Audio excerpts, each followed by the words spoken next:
beside your bed even, and you can do. But here is a definitely different energy, because this 2,600 years ago, enlightened masters, their words, they are not digestible to us. Our level of concentration, our level of defilements, it has definitely not decreased. It has increased. Of course, concentration has decreased, but the defilements have definitely increased. Okay, we read in the beginning what the Buddha said. He was reluctant to give this teaching, especially this profound knowledge of, getting this knowledge as an intuitive experience.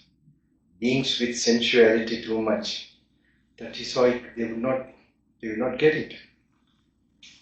Even today, you find that people will be more interested in intellectual kind of pursuit of the teachings. This profound thing where you stop your mind, or empty your mind, and allow that intuition to happen. Empty means empty your mind from the sensual thoughts or five sense thoughts. Thoughts mainly that we call thoughts normally arise from the impressions that we have got from the five senses.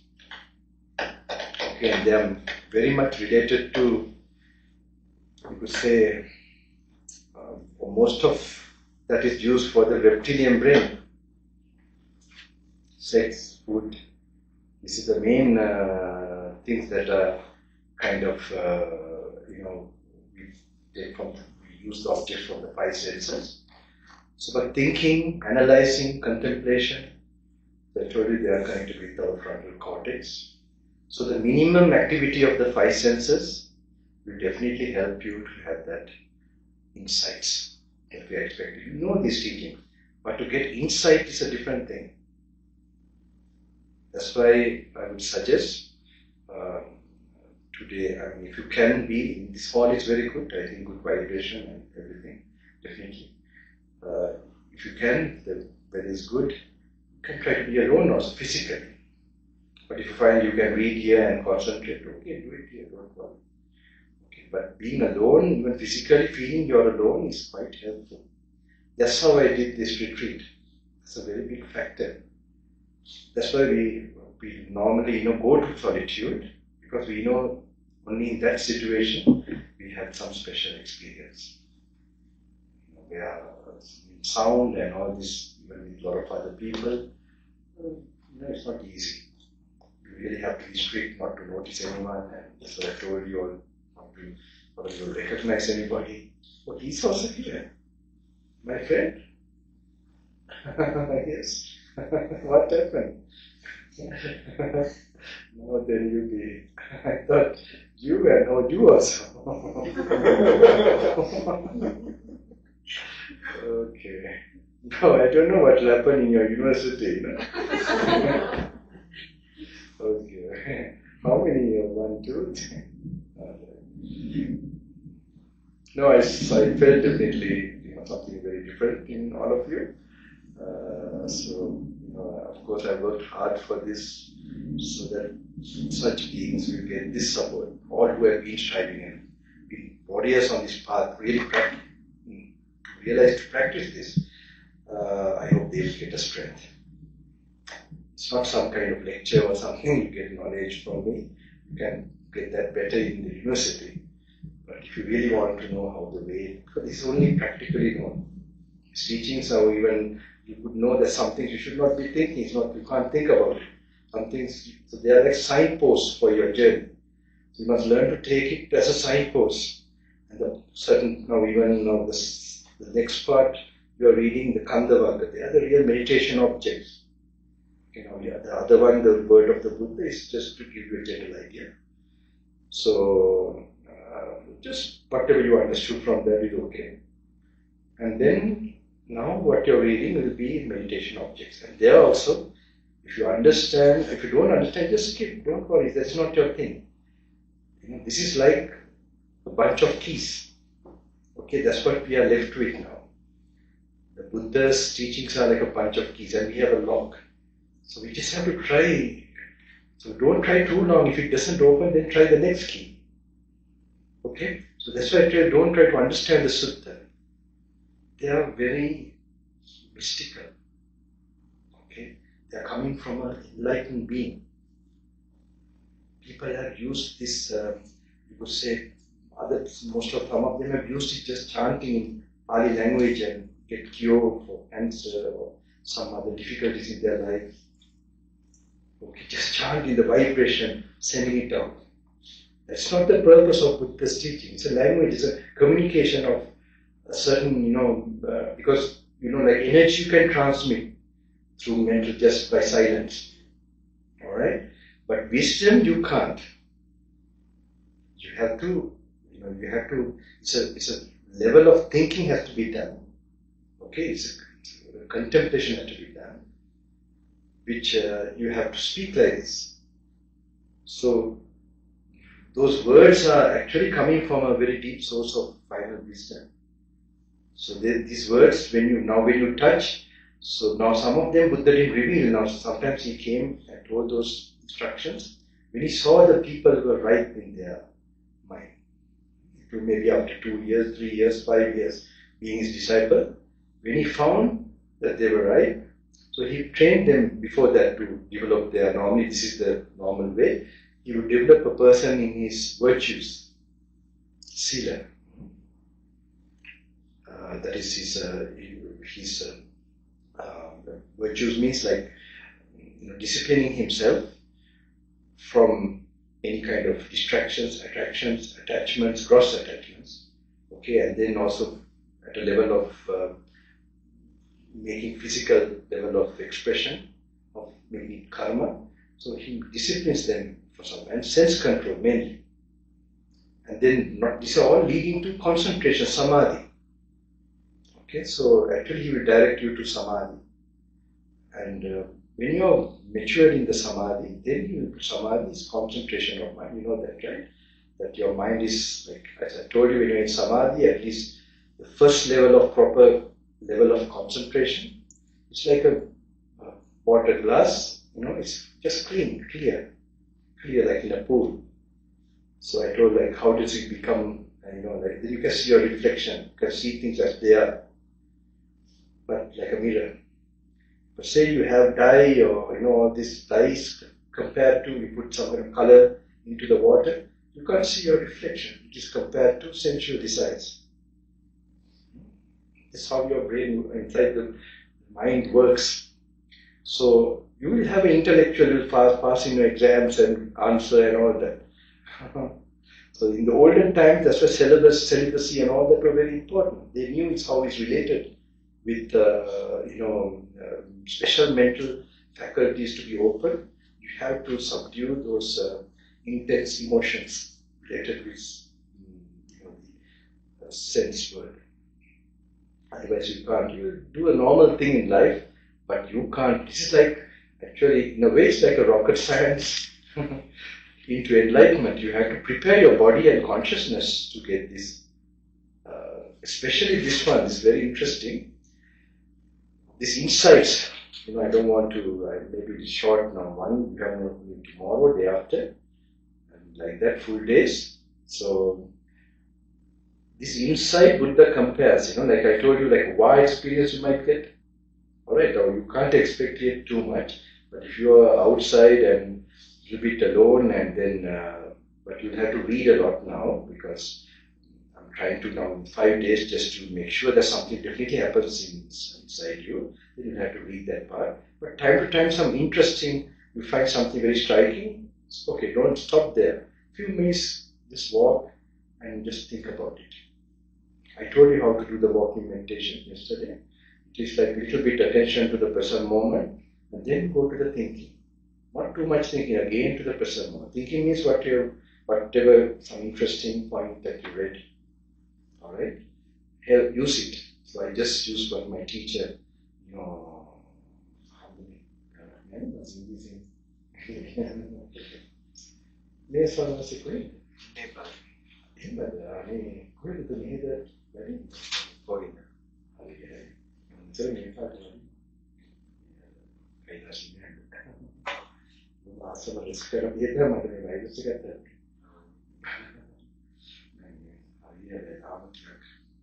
So So when you in this one,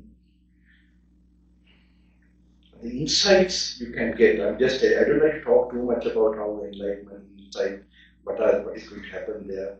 This is like a small advertisement for you, just to know that this is there. Okay, if you spend some time only for this in your life, you will know about it. So it is not just some knowledge. That's why if these things happen, you will not leave the Buddha's teaching or go for any other explanation by some other monk or somebody. Because you have not those experiences or visions that will come out of this. This happened to those monks when Buddha originally told them. Okay? So there are some monks, if it had happened now, then they would stick to this, definitely. Because they will know that there's nobody who could give that pattern of discourse. So this insight is compared to by the Buddha. To get that, now sometimes you find it starts from becoming clear a little bit. I told just yesterday about the conditionality of consciousness, and even all the programs I'm telling them. Just to make because again and again when they get able to think in that way and focus that way, some clarity comes how our life, our existence, is working. Okay, the building blocks and the mechanism of it. That always we are having consciousness, and all that. I've explained all about it. So now when it gets slowly clear, one day like in a retreat like this or in solitude, there's another level of clarity that might come, but you will be shocked by that. I tell it's like somebody can say, there's a snake here, but you don't see at once and you keep on looking. Suddenly you see the tail of the snake. Then you get a shock. So because this level of reality you have not seen before. Okay? So it is even like something you are not normally seeing, you get a shock, even a ghost. Okay. And other things. So even other divine beings, they will not appear until you are prepared or if they know this much you can handle. I had some experiences that I don't want to mix it up now here. Okay, they just stay and then go, because if you had stayed, I would have got a heart attack too many years ago. And because we are not familiar, we are not used to that kind of the same way this insight, when we happen to have those, so that gives an effect like sudden, it's called nibbidati. Nibbidati means it's like you get dispassionate actually, or shock initially, then you let go. Nibbidati virachyati nirodhyati nibbidati. There you touch nibbana. Okay, so now don't think about that. Just I want to tell you to settle reading. Don't expect anything, just read. Just go on reading. Okay, and time to time you can go refuge to the Buddha. Just think he's standing beside you. Or just pay respect to get that anchor. And so the insight is told by the Buddha. It is like horses. How is she? There. Your friend. Not well. Your friend, right? My youngest. Sorry? My youngest daughter. Oh, she's there, it's okay.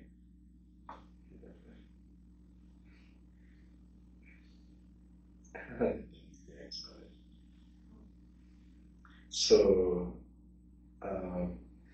it is told like, you take the horses, the tail, then there are the hair of the horse. You take it out and split it to 16 parts. And in a dark night, you take one of that hair, which is split to 16 parts. And in a dark night, when the moon is dark moon, you shoot with an arrow. Such a fine, it's almost like very impossible, right? That kind of insight that I call you the wisdom mind that can bring. So that example is given. So that's why you have to tune yourself. That's one way how to get there is through samadhi. So time to time when you sit down for compassion meditation, yesterday I told you how to do. I hope all of you have tried all this. And with the compassion, calming the mind and then spreading the compassion to the whole world, and then letting go that by the anapanasati, you develop enough that required fineness of the mind. And then don't expect anything, just little practice that. If it doesn't work, just chant, then read. Like that, you have to keep on massaging your faculties, right? And then something will happen. Those will work, start to work. That is the wisdom part of your frontal cortex will start. That eye is sleeping, it's not working. You have other eyes, divine eyes, third eyes, but this is a very special one connected with the wisdom. So this is slowly stimulated now by, because Buddha is nothing but wisdom.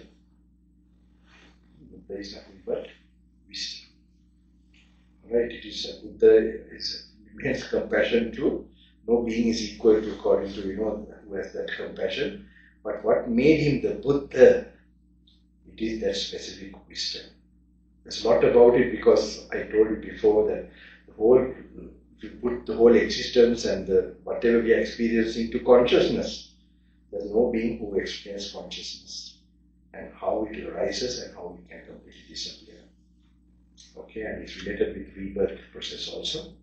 So rebirth is not a body that gets reborn, it is a consciousness arising somewhere. Right? So, but it is related with karma. That's the engineering of it. It's related with karma. Karma is the one that brings the type of consciousness.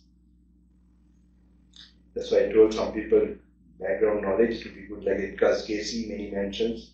Those case studies, it shows very much range. Because to get an idea, how even we are facing in offices or working places, certain similar type of patterns of suffering, and sometimes luck and all that. So these things are related. You can notice that some type of similar karma that is working from maybe previous lives. So that's why we don't run away from those situations, and we don't get attached to things that are good, or we don't run away from uncomfortable situations. We try to change our vision, how we look at it. Then only it gets cleared. Okay? So this will very much help you, these things, this teaching, because this will now train you to see things not from your eyes or anything, from your wisdom, from your wisdom eye. Okay? So, let's see.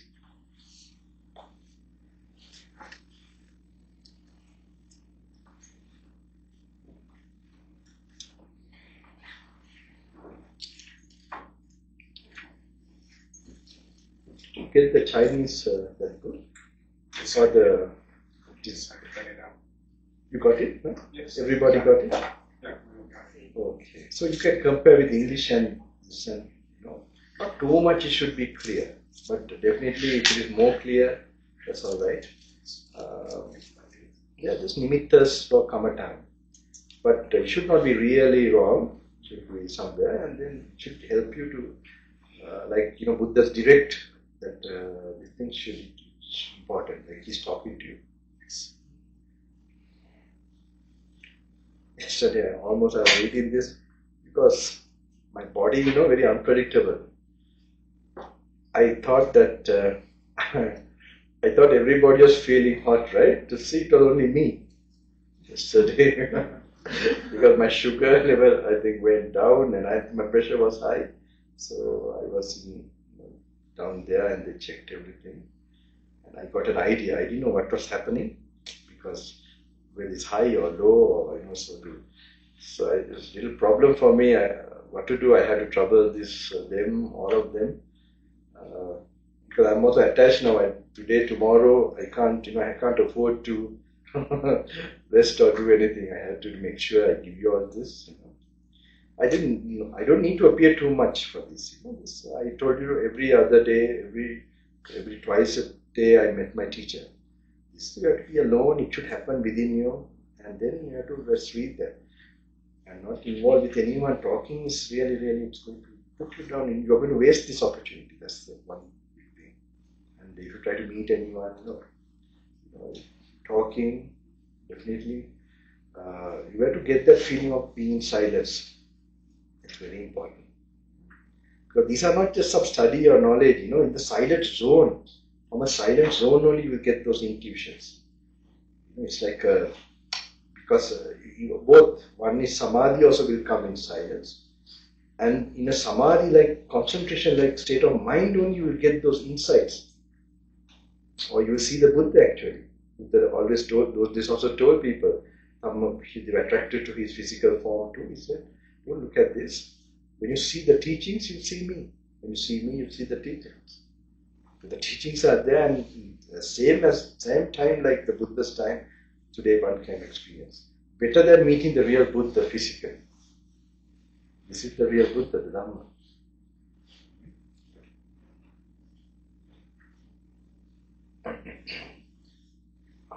How many of you all finished reading the word of the Buddha?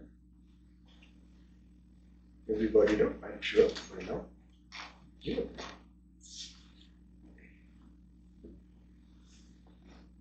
Word of the Buddha, the back. Did you finish the word of the Buddha?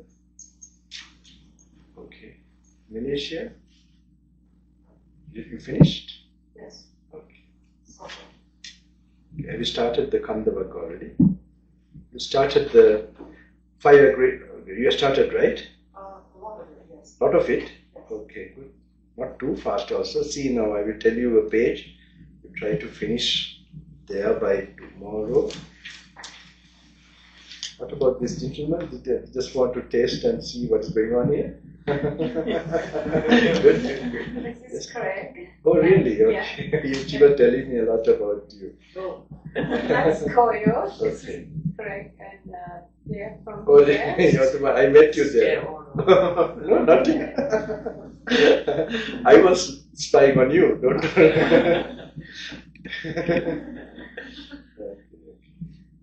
Yesterday I explained about, I hope you can go through the, if possible, I feel tired about consciousness and something. I think I'm not very familiar. Maybe it can be something similar to the Zen also, like, what do you call koan? No? Koan? Koan, right? It's like a sudden answer, like, and just giving some impulse or what, some kind of this thing for that. So here is also the taking the Buddha's original teaching is to give that kind of, so like a puzzle also in a way. So I tell people not to try to understand this. Okay, it should become like you just put it and see whether it, you just go on. And meanwhile, you sharpen your faculty. So that's what when the faculty means the mind especially where there's a special wisdom faculty within us, especially in the frontal cortex. So that has to be. So Buddha has told, which disturbs this insight is the 5 hindrances, Buddha call it. Sensuality and drowsiness, sleepiness, and doubtfulness. So these are all an anger, aversion. So they are replaced by 5 indriyas. They are called the faculties. That's faith, mindfulness. So all these have to be practiced. They must, when they're coming, they'll have to train, paying attention to the present moment. And if this is done even in your daily life, you will not feel tired in your normal work. When you're driving, you must feel the seat and this thing, that mental peace will start to come. Your stressed mind you will not experience. It will not come to the stress level. So these things, if they are done daily, then you're, really keeping your life, where the possibility, one is to have the peaceful life and experience peacefulness, as well as you're preparing your mind to enlightenment also. You can have deep wisdom.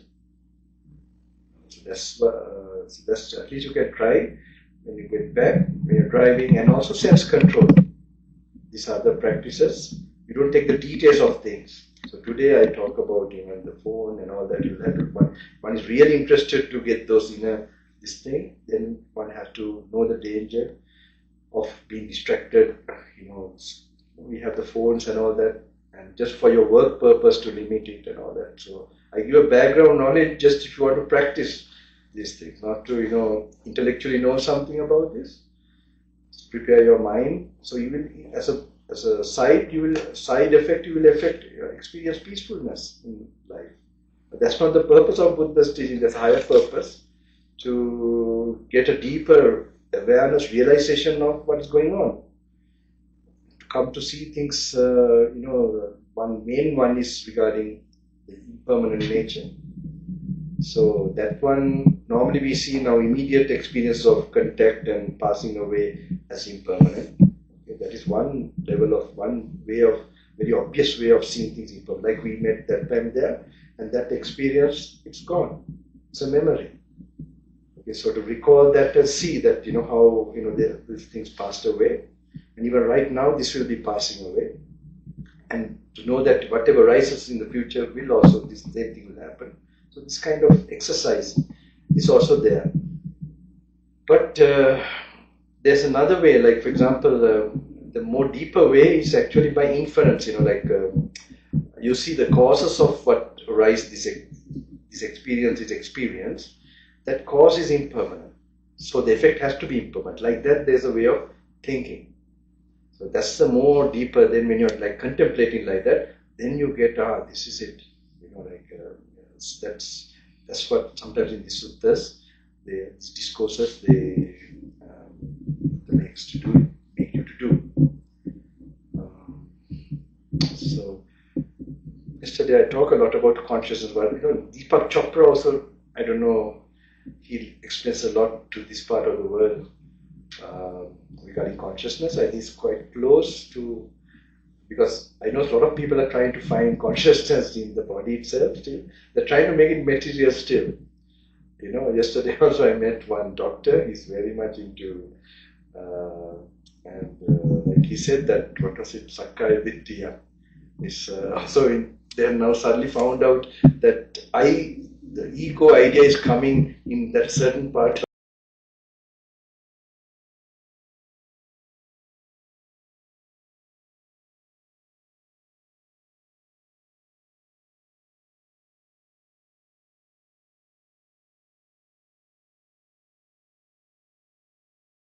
of the brain. So that means in this way we are watching other people getting enlightened. Not because it's like we want to observe the process of enlightenment and all that, and so it's like studying a mouse, or So even this now, too much I explain to these things, then it goes to, it's nice. I didn't promise, but I said he wanted me to. He had a talk yesterday, day before yesterday. So he wanted me to listen to his talk somewhere. So I said I will, and I said he will show me because I don't use phones. That I will listen to that. Because maybe I'll also learn something there. But very clearly, Buddha says how consciousness arises. Someone who is enlightened, he's not researching. So are we waiting for a long time for us to realize these things? And we can do that with the intuition. And I don't think there's no being who explains. And it's the main thing, because even in some of the teachings, normally this consciousness is replaced by another consciousness, and that's taken as freedom, like pure consciousness and so on. So, but still it's another consciousness. So there are, Buddha his unique contribution was to escape from consciousness. He found path of wisdom. So this practice brings wisdom, which is the only way that will take you away from consciousness. And consciousness is connected with craving, attachments, and delusion, not knowing about it. And knowing and realizing itself is the way out of it. So there is I don't know whether you understand my English. It's another accent, right? Okay. So I will just. Did you get the word of the Buddha? Buddha explains. I wish yesterday's talk you would have been here, but I hope you can, if you have time.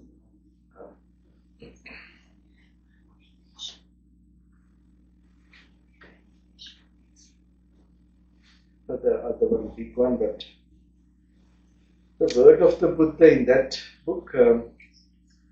There's some small, like Buddha's. Now we have a lot of texts of Buddha's recorded, but it's in this one small book. The main ideas. It's very handy for anyone. Throughout, I'm not telling you to just for this session only. I'm not telling you to read this or go through that. I'm not interested to sort of force any teaching to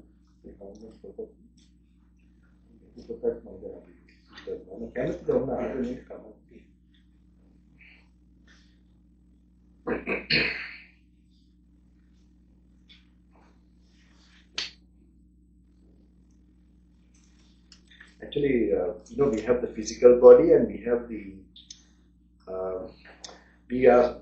for example, if you take, we can take the flesh body, unconscious, so we are unconscious, and when conscious arises, there are factors in the consciousness, like how do you know we are conscious, when you are conscious. Now we are always, all the time we are conscious, but today we are unconscious, and the moment we are becoming conscious, how do we know that there are main things that arise, which is separate from the physical body.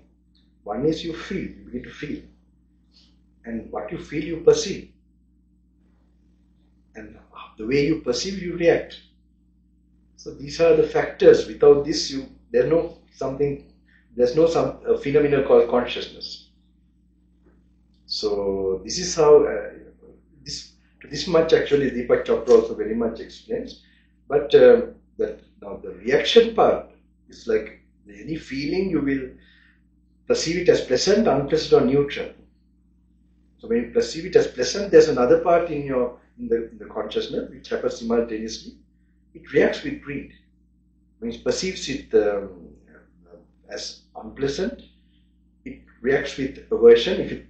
When it's perceived as pleasant, it reacts with greed, and unpleasant with hate, and neutral with delusion. So the perception part is something like you have a feeling, and it's like judges it or measures it.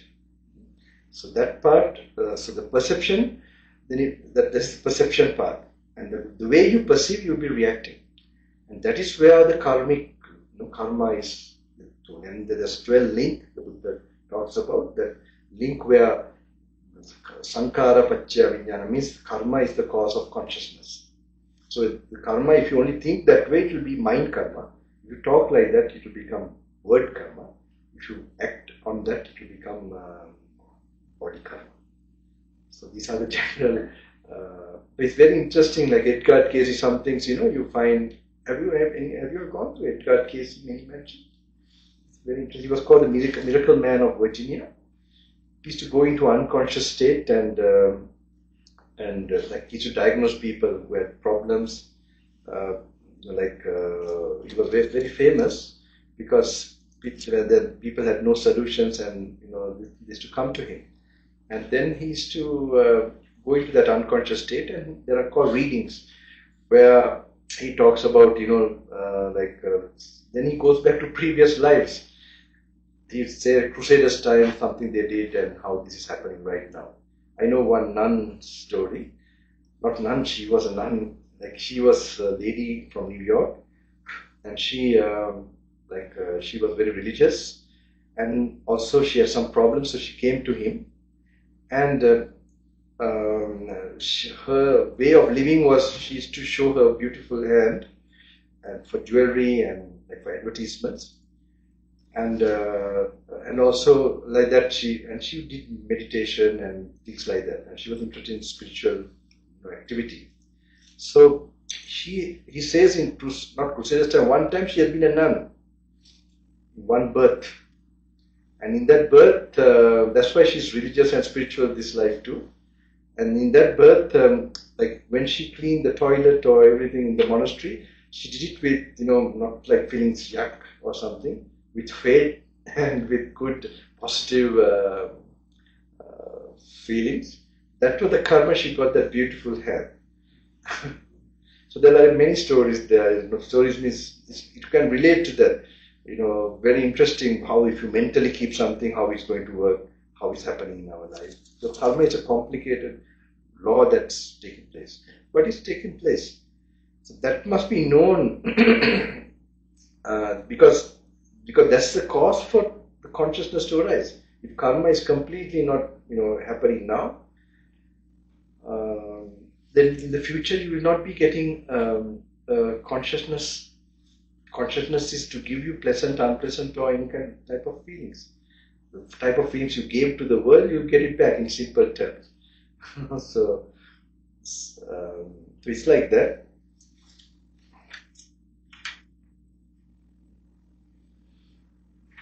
We'll go through this one also. Okay. Just hug the kind. Yesterday I was also good the first hour too. No, I actually 3-4 hours yesterday I was there too long. 4 hours and in the morning also. Because I have after 4-5 months, I'm doing this retreat after about 6 months I think.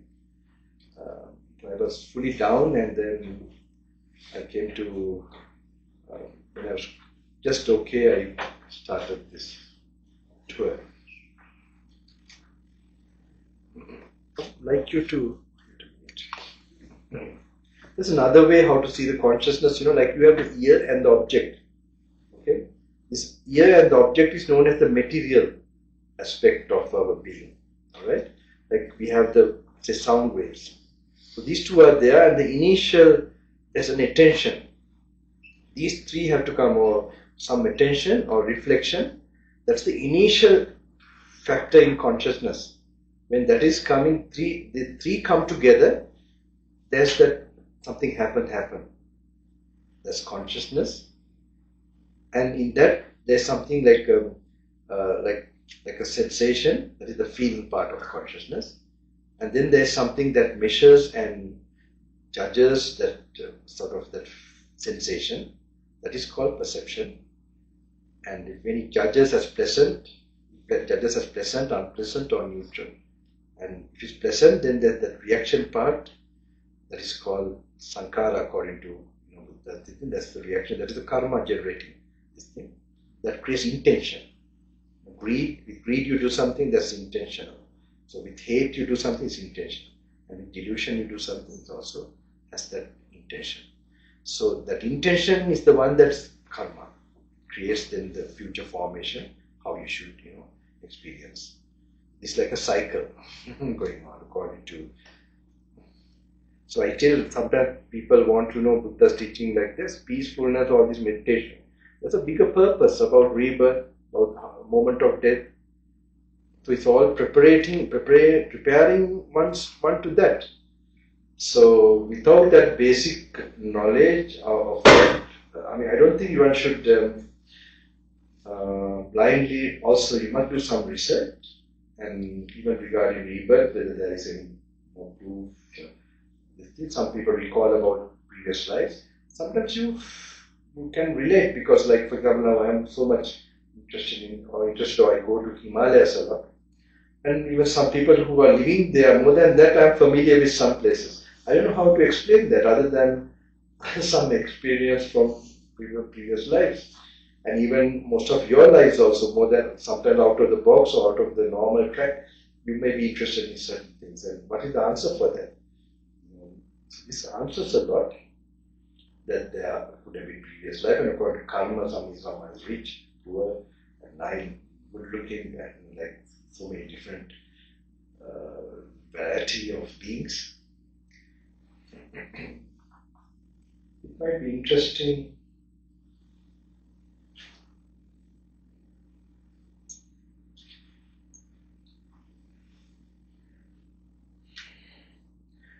Word of the Buddha, like, not for, if you have later on, if you like, page number 10, and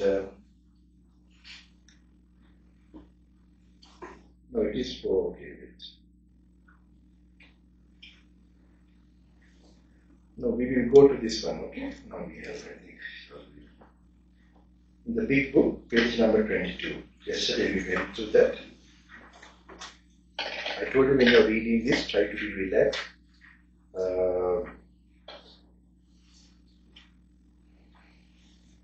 Page number 22 in the big book. It's English. English book or English one? You have the English one? For 22. May I take a hammer? Buddha Vachana. අනිත් පොතේ අපි ඊයේ බලපු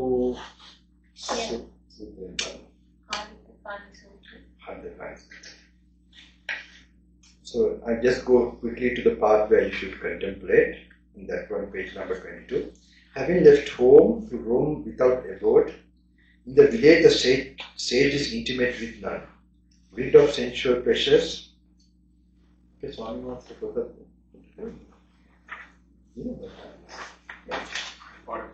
Okay. Not the right hand.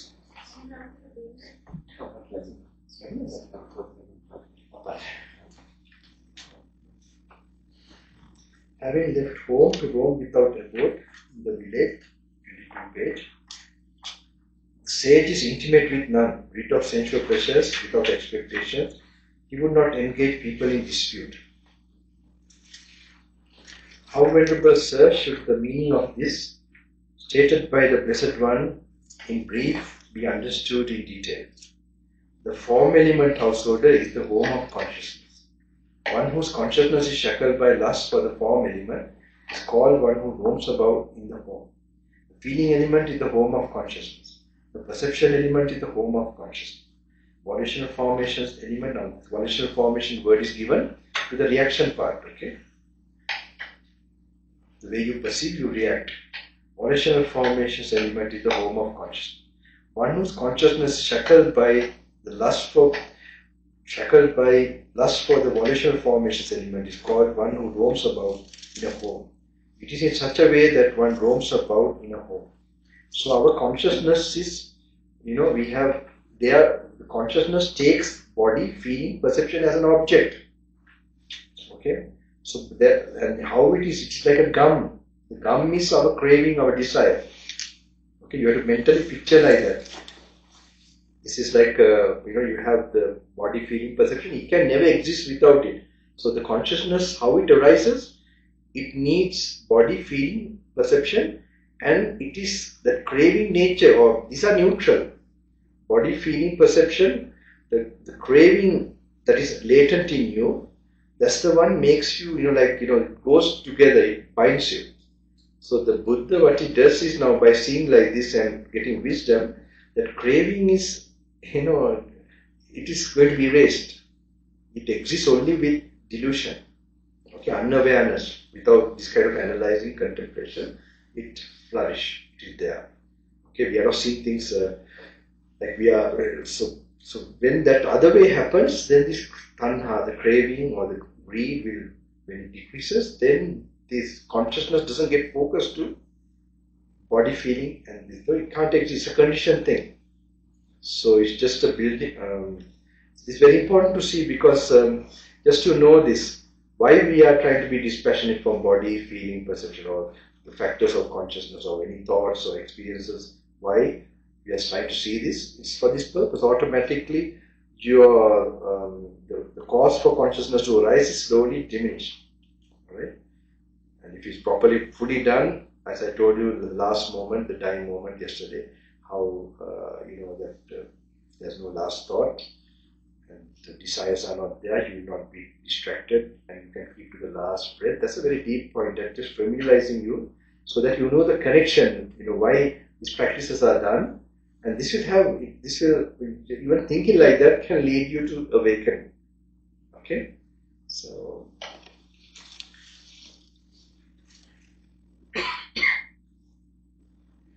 I feel a little guilty, I don't know, some of you, your working place and all that. How did you manage to just come again today? Because I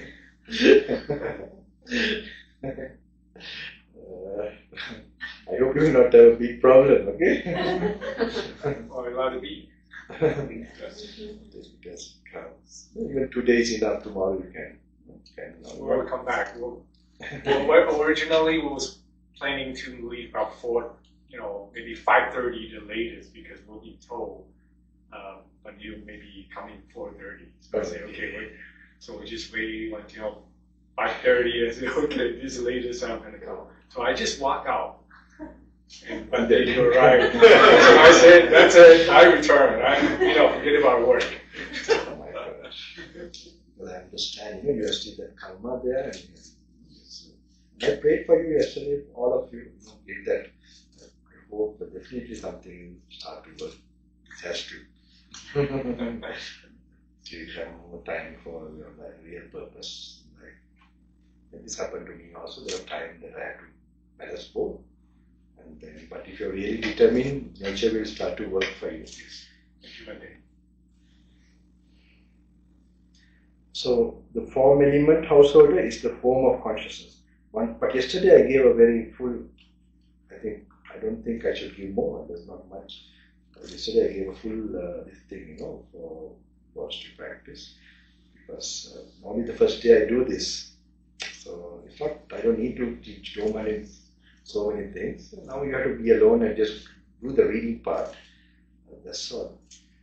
Reading and time to time contemplating. But tomorrow, third day only. Today, how many days? No, third day, fourth day. Allow the fourth day. Just pass that with the proper conditions. Something you have the potential.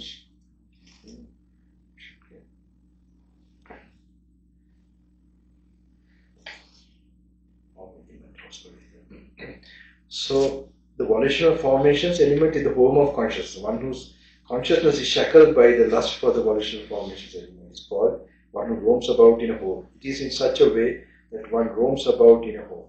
And how also does one roams about homeless? The desire, lust, delight and craving, the engagement and clinging, the mental standpoints, adherences and underlying tendencies. Regarding the form element, these have been abandoned by the Tathagata. Buddhist are telling that about him, that I have abandoned these desires and so on. That's how he refers to him, this name Tathagata, thus who have come. Cut off at the root, made like a palm stump, obliterated, so that they are no more subject to future rising. Therefore, the Tathagata is called one who roams about homeless. The desire, lust, delight, and craving. So it's not that he's homeless because he's not having home, staying under trees. It is because he has removed the desire for those factors of consciousness. So consciousness will not rise again for him. That means he will not have another rebirth. And this is going to stop here. There's no new fuel like the old fire. That's why we are seeing from the old fuel is burning. We see the body of peace and all that. But because he's not putting more fuel into it, from the death moment it will all end. And how also does one roam about homeless? The desire, lust, delight and craving, the engagement and clinging, the mental standpoint, adherences and underlying tendencies. Regarding the form element, these have been abandoned by the Tathagata, cut off at the root, made like a palm stump, obliterated so that they are no more subject to future rising. Therefore, the Tathagata is called one who roams about homeless. The desire, lust, delight and craving, the engagement and clinging, the mental standpoints, adherences and underlying tendencies. Regarding the feeling element, the perception element, the volitional formations element, the consciousness element, these have been abandoned by the Tathagata, cut off at the root, made like a palm stump, obliterated, so that they are no more subject to future rising. Therefore, the Tathagata is called one who roams about homeless. It is such a way that one roams about homeless.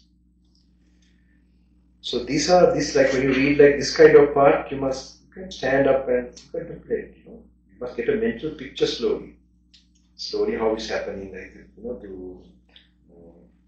that's why you're getting used to, because consciousness cannot be known, it's already happening. So you have to, it's like you see the body and you see, now that's why sometimes you can see certain times in the past, whatever memory you have, that time also the consciousness arose with certain objects that came to your experience, and with the conditions absent is gone. Okay? So, but you can see how it went. So you are like looking at how, that's why Buddha's teaching is called phenomenology. Study of, this phenomena of consciousness is a phenomenon. So it's right to say that. So in also the idea of God and all that Buddha says is also how it's coming by cause. They existed in other suttas he explained, but this is a lot of other material, but interesting. So he explains about all happening by cause and effect, the ideas, the views, and so on.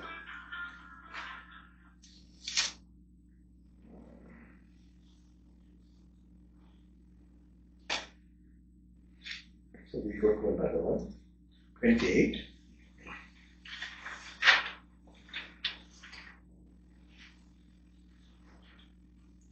Number 28. At Savasti Bhikkhu, I will teach you agitation through clinging, non-agitation through non-clinging. Listen to that and attend closely. And how Bhikkhu, the Venerable Sir, those Bhikkhus reply, the Blessed One said this, and how Bhikkhus is their agitation through clinging.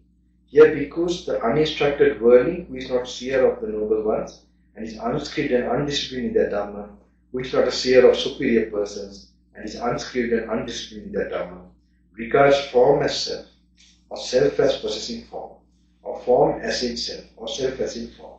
Now, this is the normal way we normally consider our body. Okay, form means our body.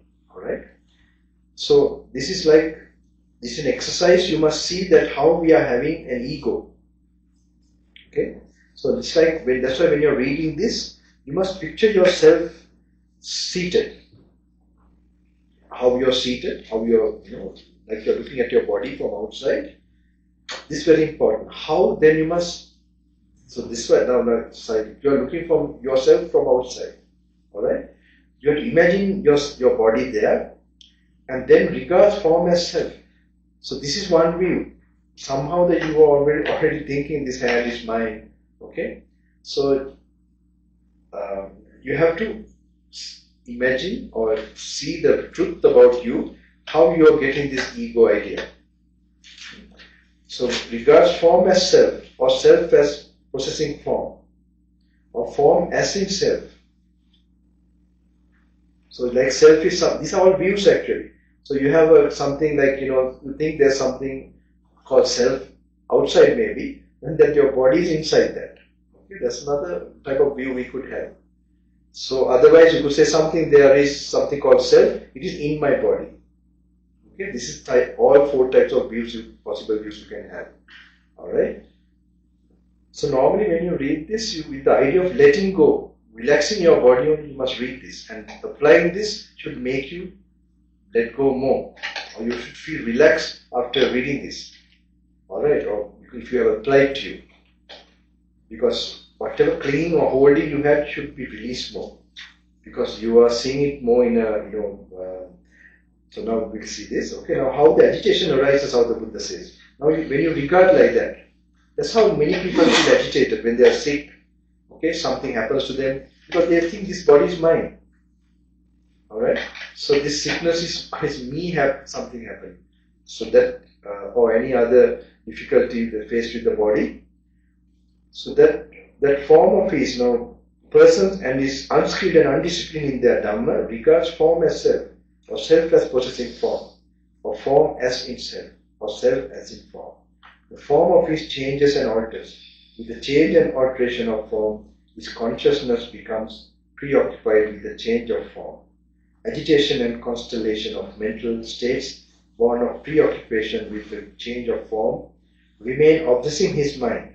Because his mind is obsessed, he is frightened, distressed, and anxious, and through clinging he becomes agitated. He regards feeling, perception, and all those other mental factors too as self. So the same thing. It is in such a way, Bhikkhu, that there is agitation through clinging. And how Bhikkhu is there non-agitation through non-clinging. Now this is where, here Bhikkhus, the instructed noble disciple, who is a seer, now this is a new type of thinking you are going to get used to. Okay? This is an entire new type of looking at the world. It's Buddha's world actually. Okay? That's why you're going to read through this. This is all one time told, they became enlightened at that time. Alright, so now my teacher was wondering why he told me to read the whole section. Not only me, he tell any monks who happen to come, if they want to attain that enlightened state, he would say, Just read these two, this one and the other, Salayatana Varga. Okay, the six sense organs.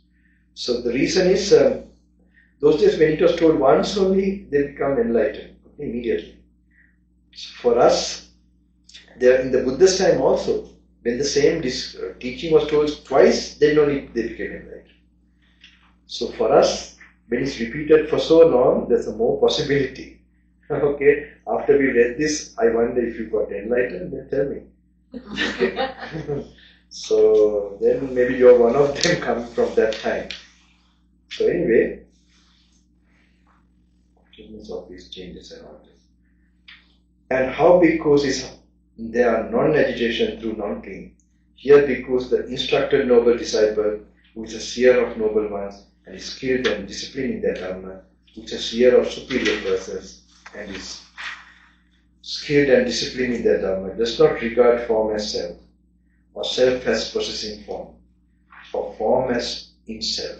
Now you must imagine yourself, okay, body. And now it is to apply to body, you must think of the physical body. And then you must, now does not regard form as self. At least you must command yourself, now I'm going to think like this. This form is not myself. Or self as possessing form. So these things are actually, you have to silently a little bit stop. This is not just for you to get that idea. Okay? Or self as possessing form. Or form as in self. Or self as in form. That, now when you don't get that idea, you realize you are just having a body only there. So if something happens to that, you feel separated from it. You don't think this is me there. Alright? So this even if you do a little bit like that, you'll be able to face pain and even many difficulties if someone shouts at you or some other difficult suffering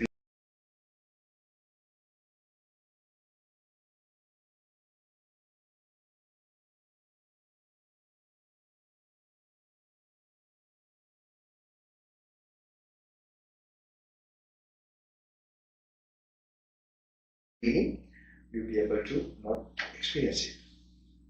Okay? His consciousness does not, Buddha said that form of his changes and alters. Despite the change and alteration of form, his consciousness does not become preoccupied with the change of form.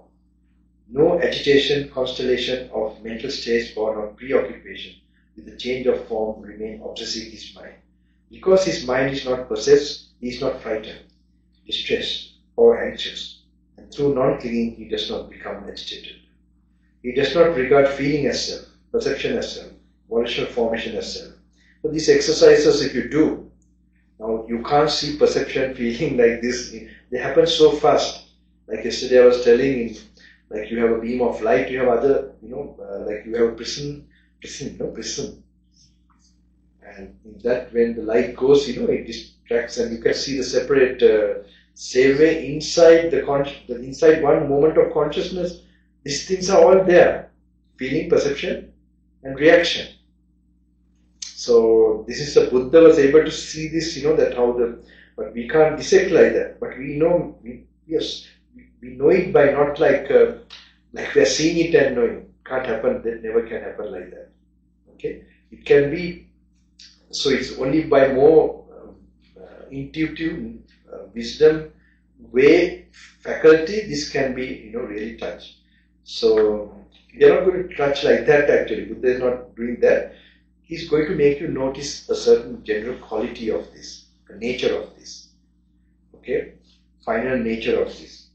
Possessing consciousness or consciousness as self, or self as inconsciousness. That consciousness of his, when he does not regard feeling as self, perception as self, volitional formation as self, consciousness as self, or self as possessing consciousness, or consciousness as in self, or self as in consciousness.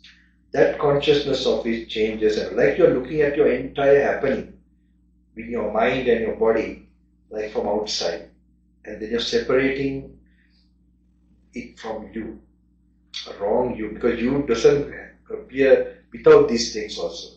The identity, ego comes associating the body and consciousness.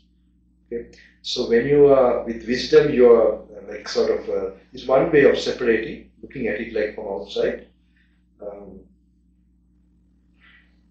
No agitation. So when you look like that, despite the change, and so that consciousness of it changes and alters.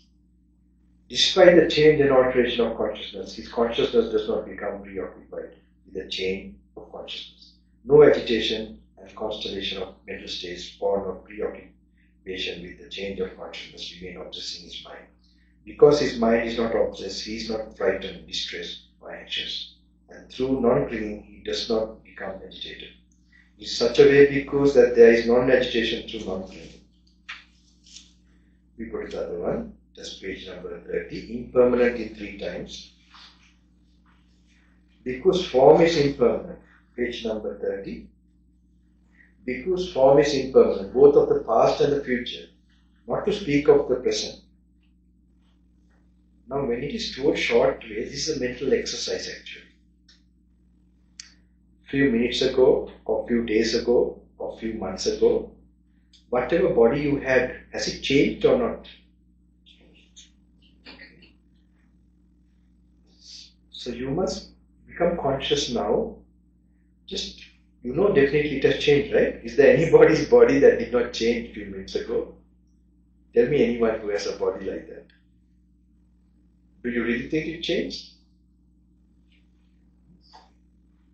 Okay, alright. So you must really acknowledge it and see it changed, alright?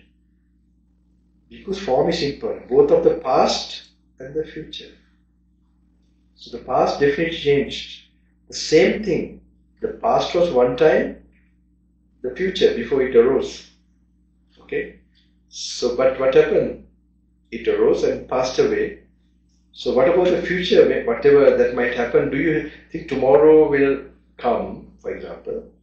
And do you think, say for example, the morning will come and the evening will not come? What do you think? Maybe one tomorrow might come. Maybe one day, maybe tomorrow or day after tomorrow will be a day where the morning will come and the evening will not come. Do you think it will happen? Huh? You have to think. Maybe Elon Musk will stop. He will stop the sun moving. Or if we die. Sorry? If we die, so it can be not coming after, no? No, we are dead, we are not conscious then, we are gone. That's a different thing. I'm just telling you, now you might not ask this question, do you think one tomorrow, while you are living, okay, will come that the sun will not set? Sorry? Sorry? What do you think? Do you think there will be a day that will come that time will not pass, time will stop? Definitely no, right? Okay. Hitak ekala hitayida me ira payan nathuwa thiyena. Like this you have to think now, whatever that might arise tomorrow. Now if you got attached to this atmosphere coming here, okay, this will definitely finish. And if we have another program tomorrow, it will also definitely finish. Yesterday it finished, right? These things like very simple, but very important for you to be conscious of it. So the past, things, experience gone, but the future that might come, that will come, will definitely pass away or not? Well, definitely pass away. This exercise you have to do. It looks very simple, you might say pass away, but you must contemplate this, then you will get another level of awareness coming. That's why this exercise is their past and the future. So, because form is impermanent, both of the past and the future. So, not to speak of the present. So when you think like this, past is definitely things that arose, passed away. Future, if it arises, passes away. Then what happens? This will be definitely have to pass away. Okay? To get an idea, this moment that you're experiencing is bound to pass away. this way of going to the past and going to the future like that. So this impermanent perception is another way that is activated. Okay, so this is very important to do this. It's not just fast. You have to relate it to something, in your actual life. Then only it becomes a real meditation object. It's a guidance for you to relate to. Otherwise, it doesn't make sense. Okay, the purpose is, that's why it's like very boring. Okay, because it's not a lot of. It is a mental exercise for you to get a deep wisdom about what's going on. Like the underlying nature of our experiences. Then if you experience like that, your desires will reduce. Really, if you see, even if you experience something good tomorrow, this is going to happen, it's possible, it's unsatisfactory, all things in life. There's a very big awareness it will come, then. So this suffering in 3 times, okay? In the second one also, consciousness is impermanent, both of the past. The feeling is impermanent, perception is impermanent, volitional formations are impermanent. Consciousness is impermanent, both of the past and the future. You have to stop a little bit and go to the past, whatever feeling, perceptions I got. Maybe one was eating ice cream or doing something, it arose and passed away. As long as the ice cream touched the tongue consciousness arose, and when the ice cream finished, it finished. Okay? So if I eat an ice cream tomorrow, that ice cream will not be very special where it will not end. It will definitely also end. So if I'm going to eat ice cream now, it's going to be an ending ice cream. Okay? So it's very important to, bring this repeatedly done. Something, so you begin to become aware of something very entirely through some nature of our experiences. Then consciousness is both of the past and the future, not to speak of the present. Seeing thus Bhikkhu, the instructed noble disciple, is indifferent towards consciousness of the past. He does not seek delight in consciousness in the future, and is practicing for the revulsion towards consciousness of the present, for its fading away and cessation. All these have the purpose of removing the gum. I told you about the gum that binds consciousness to body, feeling, perception. It removes that gum. When you look like that, your desires reduces. When the desires is reducing, the existence of consciousness slowly begin to. So this is the way Buddha finds way out of suffering. His purpose of wisdom or knowledge is not for any purpose. He had so much compassion. He knew the cause of suffering was craving, desiring, and then to remove that was the purpose.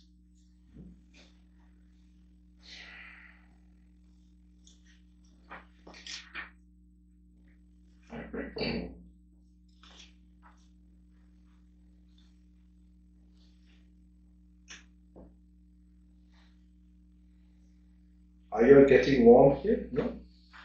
Or you feel cold? No, just I want to know. Because I'm just checking my body.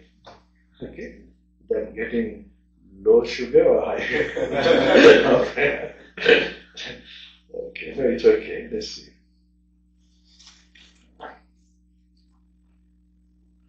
Just for my purpose, okay? Don't worry. Tell the truth, otherwise.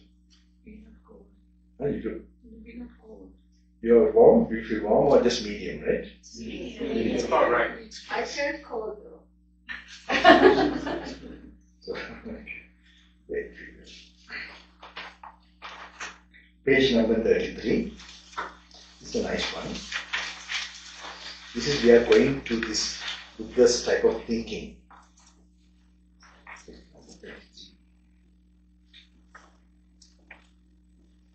Impermanent with cause. Bhikkhu's form is impermanent. The cause and condition for the arising of form is also impermanent. As form has originated from what is impermanent, how could it be permanent? Now,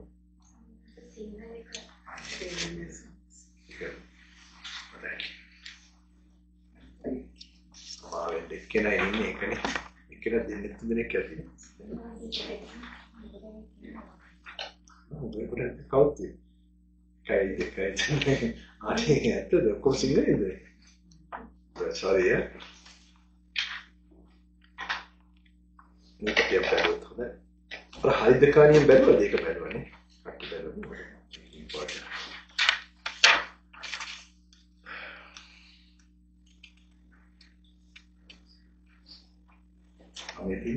තිස්තුනෙන් පිටුව.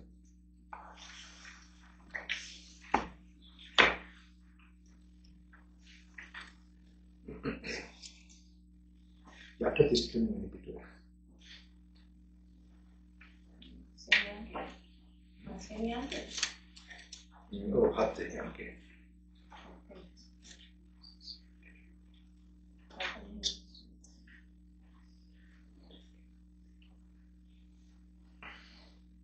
Because form is impermanent. The cause and condition for the rising of form is also impermanent. As form has originated from what is impermanent, how could it be permanent? Now form is the body, no? The body is impermanent, okay? Now Buddha has not explained too much, but this is a way of looking. If the body has arose from the, I told you before, from an impermanent cause, then it has to be impermanent. Okay? So one cause Buddha says is food. Alright? So you will have to keep on giving food, then the body keep on. So the food is impermanent. So the body that has arisen has to be always impermanent. And the other cause Buddha gives is karma for the body to arise. The type of consciousness you have to get and type of feelings you have to experience based, so what type of karma you have to experience in this world, for that you get that type of body. An animal body or a human body is so different. So this is a cause. This karma is also intentions, but in the past life. So intentions are also impermanent. So therefore, the impermanent root, the main cause is impermanent. Therefore, the body has to be impermanent. So this is one way of looking. The cause is impermanent. Therefore, the phenomena or the effect also have to be. So this is one way of looking at impermanence. It's not directly observing in a visual way or some way, but it's by. So then the other one is feeling is impermanent, perception is impermanent, volition. Now these are factors of consciousness. You know that. So the consciousness can it arise without a body? Okay. So if the body is impermanent, will the consciousness also have to be impermanent? Okay, that's how you see this power. No? So like without the body you can't get consciousness. So if consciousness is impermanent, then the body is impermanent, then the consciousness has to be impermanent. So when you have this knowledge, if you are experiencing something in consciousness, for example, ice cream, okay, with this awareness, you are knowing that it's bound to finish. And you will be separating, if it's properly practiced, that is, now you are eating something, the tasting of something. If these things are remembered, if you place that for your mindfulness, you will have less desire coming. You will experience the feeling, but you have that awakened mind of seeing this going to pass away. Okay? Then your frontal cortex is working. So this with wisdom, you are overcoming desires. But that wisdom will be not strong enough when your mind is also changing to enjoying this. Normally we have the nature of enjoying the feelings. That's why slowly we develop to discipline, fasting, okay, and controlling our senses so that we can think this more, and then we can, in practical situations, we will not be. Even someone coming shouting at us, okay. So now it follows. If it's impermanent, it is suffering or unsatisfactory. Okay, if these two qualities are there in an experience, can we call it me? What is me? I could be able to control it. Okay, so that's the final way of seeing that this is not myself or this is not me. So if that is also a practice, then normal experiences, your reaction will be very different. You will not react. So the purpose of this teaching is to reduce your reaction with anger or greed or any negative so the karma is going to be stopped. Alright? So one thing, if you practice this, if you don't think karma is real or not, or next life or whatever, if you don't react, really the reaction won't come, you will not have regrets. You will have a peaceful, you will not have bad memories that you scolded somebody or, you did things with your person or some attachment. So these things you will, internal happiness you will begin to have because of purity of your thoughts and mind. So anyway, suffering, consciousness impermanent. The cause and condition for the rising of consciousness are also impermanent. As consciousness has originated from that what is impermanent, how could it be permanent? There is no more for this state of suffering with the cause. Bhikkhu's form is suffering. The cause and the next one, next page. Bhikkhu's form is suffering. The cause and condition for the rising of form is also suffering. As form has originated from what is suffering, how could it be happiness? Feeling is suffering, perception is suffering, volitional formations are suffering, consciousness is suffering. So your brain is in a way, slowly now when you're going through this, so I know people who had sadness when they have lost their near and very near people, like their sister or somebody I remember. Though she went through this retreat.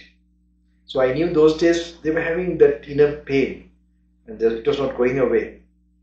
So after the retreat, she came and told me, Bante, that I knew already, I didn't tell her, but that I had this pain regarding my sister, the passing away of my sister.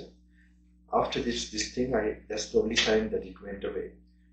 Because I can understand, because your identity breaks away, your delusionary idea of your identity as a person, the body is your person, you or your consciousness is you. So you'll be able to see things more in the actual thing, in an objective way, and this will definitely take away any hidden sadness or suffering. So it was very interesting for me because she also passed away after 2-3 retreats. So other one is Bhikkhu's form is non-self. The cause and condition for the rising of form is also non-self. As form has originated from what is non-self, how would it be self? Feeling is non-self. Perception is non-self. Why is it non-self? It follows from two things. One is it is impermanent and it is suffering. Because it's impermanent, it's suffering. Even something is good if it's bound to finish, end. Now, for example, a happy or a sad, painful feeling is suffering already. Okay? But a nice, good feeling, how can it be suffering? Why the Buddha's, the noble truth of suffering? Why is it that noble truth? Why? Because the pleasant feeling, is it an eternal pleasant feeling? Because impermanence, it becomes suffering. Suffering is hidden actually. Sometimes more suffering in that. My teacher sometimes tell about this story. First he didn't want me to get married when I was a young yogi. So he told me like, when you get, no one marries to divorce, right? There are big dreams about all relationships.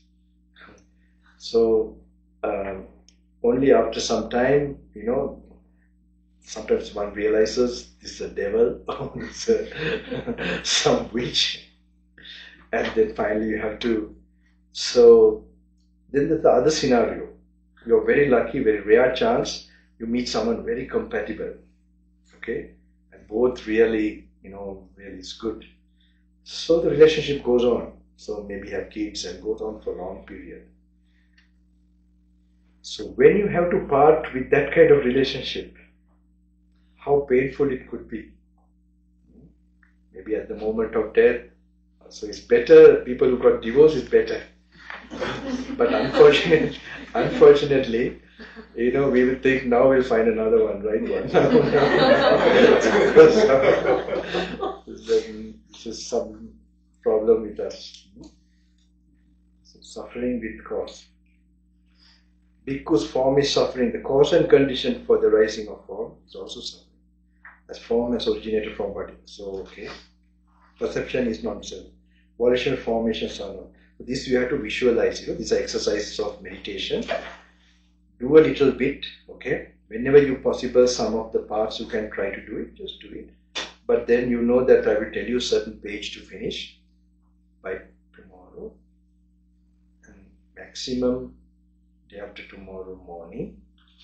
So then you find you have not enough time, then you have to read fast, okay? Doesn't matter, don't worry. Do read it, complete what amount I say. So some things, if you find suddenly interesting, just walk a bit. And actually, you have to really get a sanjava gandone. පොඩ්ඩක් අර මම පිටු ගානක් කියනවා ඒ ගානට මෙයා වුණොත් කියවන්න බෑ කියලා හිතනොත් අර විදිහට හිමීට මෙනෙහි කර කර එනම් මේ මොකද්ද ඉක්මනට කියවන්න වෙනවා. හරි කමන්නේ ඒකෙම කරන්න ඕනේ. ඒකට ප්‍රමාණයට යම් දෙයක් බලෙන්න ලැබෙන්න ඕනේ. මේ පළවෙනි පාර කරන ඉන්නවා. මේ පළවෙනි පාර කරන අය විතරයි. දෙවෙනි පාර කරන අය ඉන්නවනම් මේ who are doing the second time, first time if they are doing, do like that. If they are doing second time, do it slowly, contemplating. Okay? Then not the man you can. So don't just few suttas in the kanda what you can contemplate and do that.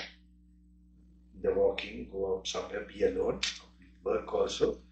Devanipana, it was second time, right? You can do it like this, right? It's the right way.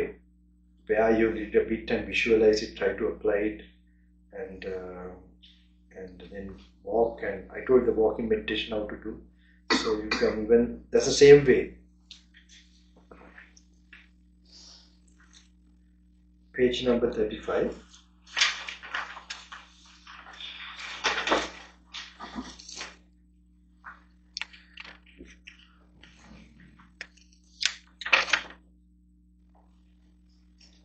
This part,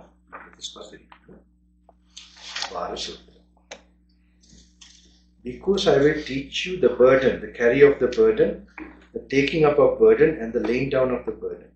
Listen to that. And what bhikkhu is the burden? It should be said, the 5 aggregates subject to clinging. What 5? The form aggregates subject to clinging, the feeling aggregates subject to clinging, the perception aggregates subject to clinging, the volitional formations aggregates subject to clinging, the consciousness aggregates subject to clinging. This is called the burden. And what bhikkhus is the carrier of the burden? It should be said, the person, this Venerable one of such a name and clan. This is called the carrier of the burden. And what bhikkhu is the taking up of the burden? It is this craving that leads to renewed existence, accompanied by delight and lust. Seeking delight here, there, this is craving for sensual pleasures, craving for existence, craving for extermination. This is called the taking up of the burden.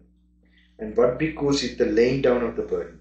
It is the remainderless fading away and cessation of that same craving, the giving up and relinquishing of it, freedom from it, non-reliance on it. This is called the laying down of the burden.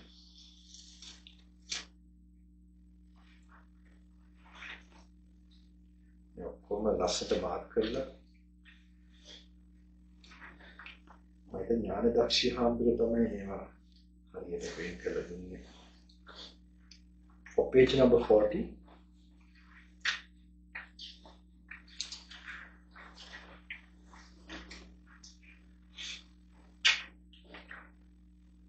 Page number 40.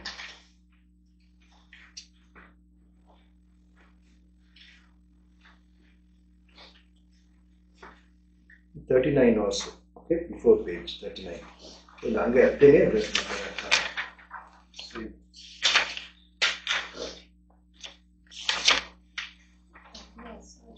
අභිනන්දන සූත්‍රයේ තියෙනවා මේක. 4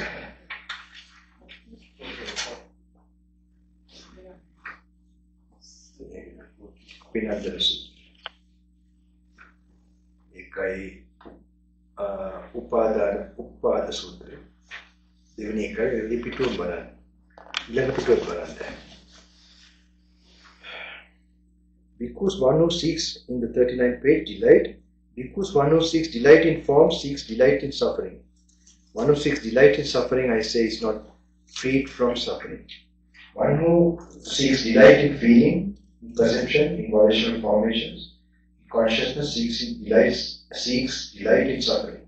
One who seeks delight in suffering, I say, is not free from suffering. One who does not seek delight in form, feeling, perception, consciousness, does not seek delight in suffering. One who does not seek delight in suffering, I say, is free from suffering. Now it's a nice one, the other one.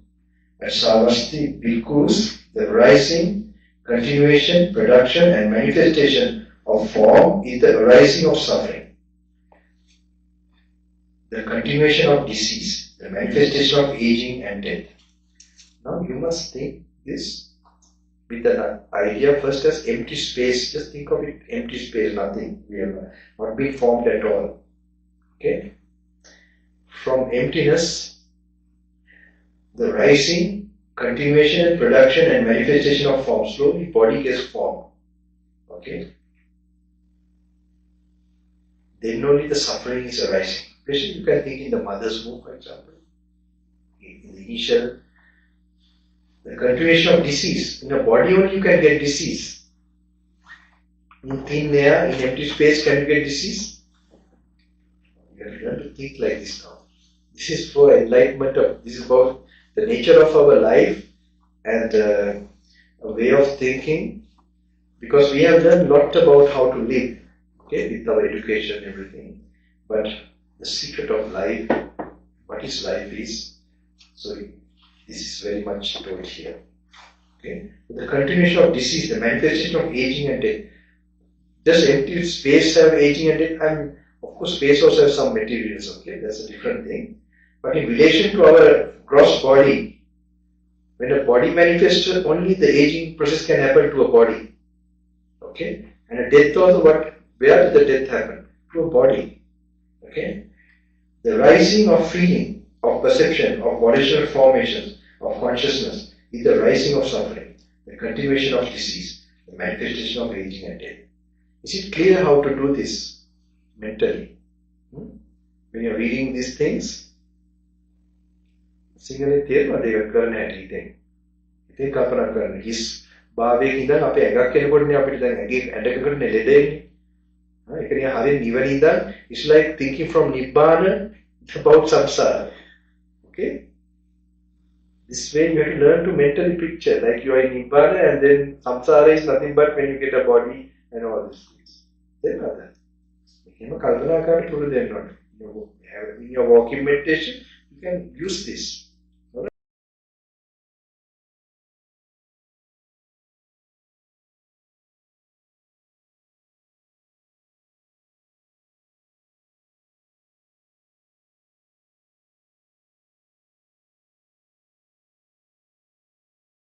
Right.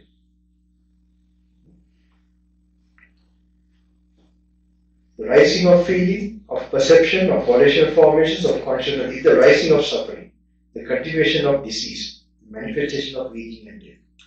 The cessation, subsiding and passing away of form, feeling. So this is causing for you to have desirelessness to body, feeling, perception. With this way of thinking. Okay? This. And passing away of a form of consciousness, the cessation of suffering, the subsiding of disease, the passing away of aging and death. But this is not by suicide, okay, that you want to terminate. This is by seeing by wisdom, if I don't get reborn or, if the body is not there, this is, so it's a person who has a healthy mind and a concentrated mind, think about this, okay. Otherwise,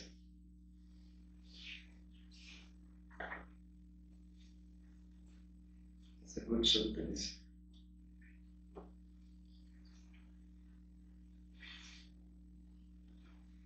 Okay, let me read the next one also, root of misery.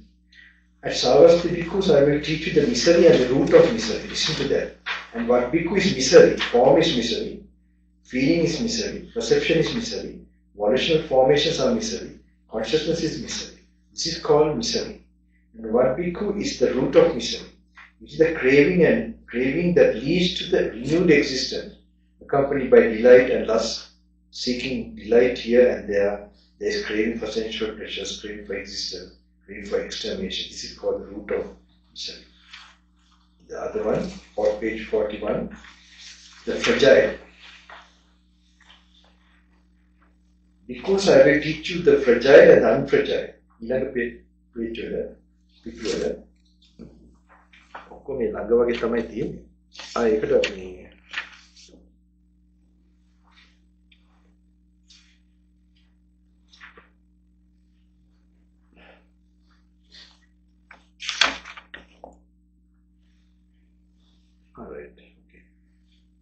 41 පිටුව. උඩදී 41 කියවුව නෙමෙයි. ඒක ඊළඟ පිටුව. ඒක කහපාටින් දාලා නැතුව කොප්පතොට දාන්න බෑනේ. අපි ඒක විතරයි මම හිතන්නේ. එතකොට 42 වෙනි පිටුවේ බලාගෙන ඉඳලා 41 page, the fragile. Bhikkhus, I will teach you the fragile and the unfragile. Listen to that. And what bhikkhus is the fragile and what is the unfragile? Form is the fragile. Its cessation, subsiding and passing away is the unfragile.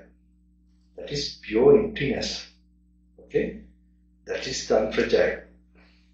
Feeling is fragile. Perception is fragile. Volitional formations are fragile. Consciousness is fragile. Its cessation, subsiding, passing away is the unfragile. Not yours. Because whatever is not yours, the next one, abandon it. When you have abandoned it, that will lead to your welfare and happiness.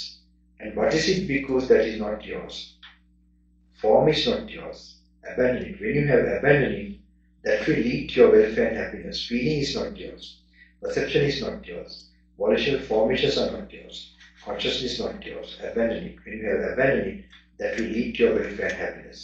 Suppose bhikkhus, people were to carry off the grass, sticks, branches and foliage in the Jeta group. Now that is where the Buddha was staying, his monastery that time, or to burn them, or to do with them as they wish. Would you think people are carrying us off or burning us?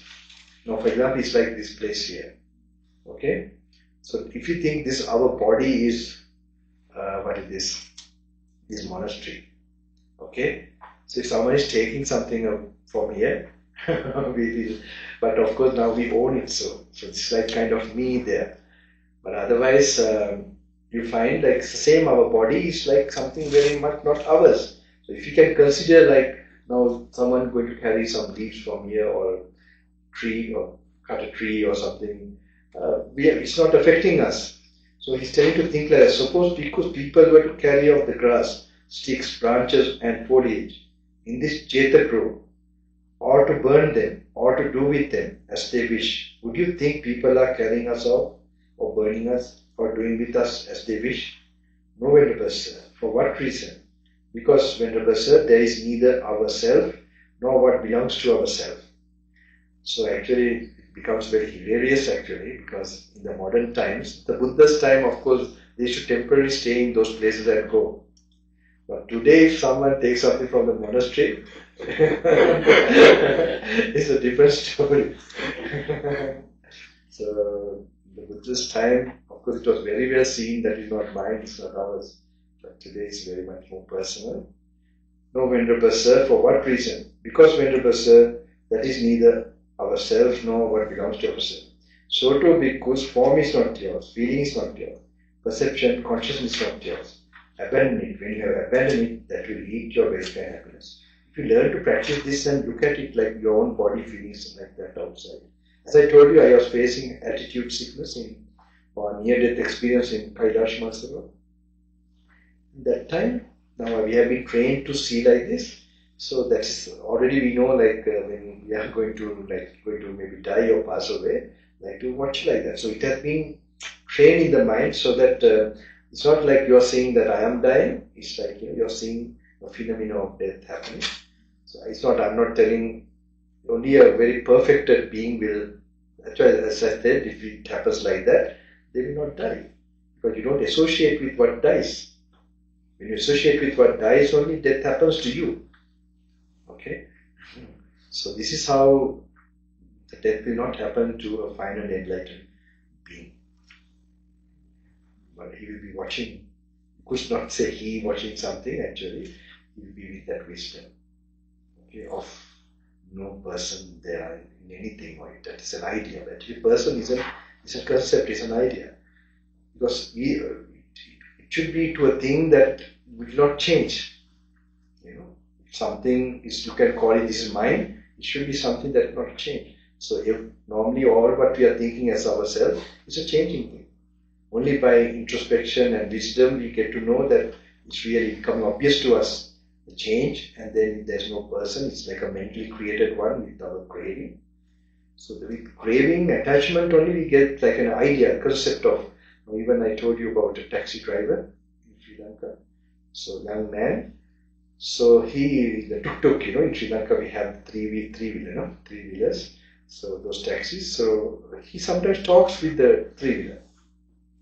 He has become so personal with the junk, this full of this, so he tells now he's good, he has taken enough food, that means petrol, okay. Now you must take us carefully. So he has given identity to it. You can do that. Same way we have given identity to this flesh, piece of this thing because of our craving. But when we analyze now, in our meditation, we might notice the real truth. We take the mask, the conceptualizing can remove, might be taken away. That's the purpose you are doing this meditation. So two bhikkhus, form is not yours, consciousness is not yours, abandon it. When you have abandoned it, that will eat your welfare and happiness. Okay. 44, page number 44, Ananda. Almost like next page.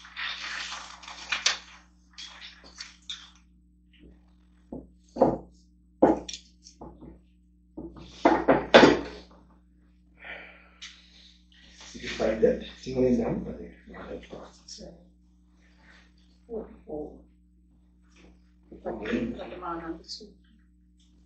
Then, if Ananda, they were to ask you, friends Ananda, what are the things of which an arising is discerned, or vanishing is discerned, and alteration of that which stands is discerned?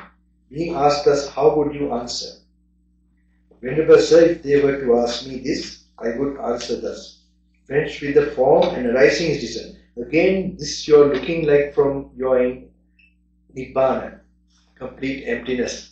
Okay, just for your exercise, you have to think like in whatever where you find time is working. In other words, okay, time means a beginning, sort of continuing and passing away.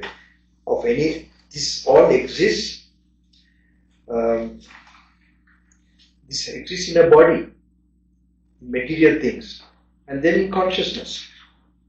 Okay. So this is how you have to, if Ananda, they were to ask you, friend Ananda, what are the things of which in an arising is discerned, or vanishing is discerned, as alteration of that which stands is discerned? Being asked thus, how would you answer? Venerable Sir, if they were to ask me this, I would answer thus. Friends, with the form and arising is discerned, or vanishing is discerned, and alternation of that which stands is discerned. With feeling, with perception, with volitional formation, with consciousness, and arising is discerned, or vanishing is discerned. So you are really thinking mentally about this phenomenon. Okay? When you hear a sound from the ears, smell a smell from the nose, when you taste something from the tongue, these things happen. You feel, okay? You perceive, all these are happening. So now you are like looking at it like this is our machine, our, like a machine, our body and our consciousness. We are studying now in this, we are studying these parts. Alright. So, friends, with form and arising is discerned. So like with empty space where the machine is not there at all, okay, there's nothing arising, nothing passing away. Okay. But when a body arises, there's a arising and passing away. This is how you have to get this. Okay, when a feeling arises, in feeling only you can see time, like it has for some time and then it experiences, then it goes away. Like for example, you touch something to the tongue, then you get, say, chocolate, you recognize as chocolate, while it's eating, munching, there, then it's the consciousness is rising in that, and when it's no more there, that consciousness goes away. That's why it's called condition phenomena. It is with certain conditions you are getting that feeling. Alright? So these things only you find arising and passing away. Time can be measured, or time exists in body, feeling, perception. Okay? Venerable Sir, if there is there to ask me thus, I would answer this. Friends, with form and arising is discerned, or vanishing is discerned, and alteration of that which stands is discerned. With feeling, with perception, with volitional formations, consciousness, and arising is discerned, the vanishing is discerned, and alternation of that which stands is discerned. These friends are, you people are going to university and all this, studying everything. What I'm saying, does it make sense? Yes. You must tell honestly, no? Yes. Huh? Yes, it makes sense. Sorry? Yes, it makes sense. Makes sense, okay. So you just a little bit like, okay. Because there's a lot of background knowledge for this also. Yesterday we talked about what is consciousness and the parts and all that. So it doesn't matter, something you can get, okay.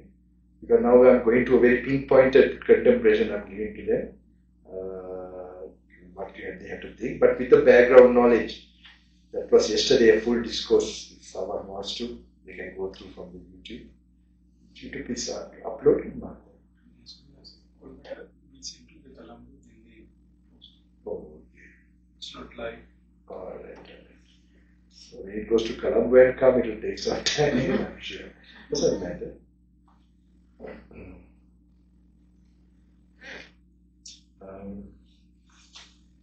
As arising is discerned, vanishing is discerned, and alternation of that which stands. These friends are the things which is arising is discerned, vanishing is discerned, the alteration of that which stands is discerned. Being asked, thus friends, Venerable Sir, I would answer in such a way. Good Ananda. With form, Ananda, and arising is discerned. The vanishing is discerned. An alteration of that which stands is discerned. With feeling, perception, volitional formations, consciousness and arising is discerned. The vanishing is discerned. An alteration of that which stands is discerned. These Ananda are the things of which an arising is discerned, a vanishing is discerned, and alternation of that which stands is discerned. Being asked thus, Ananda, you should answer in such a way. So it goes to the 3 times.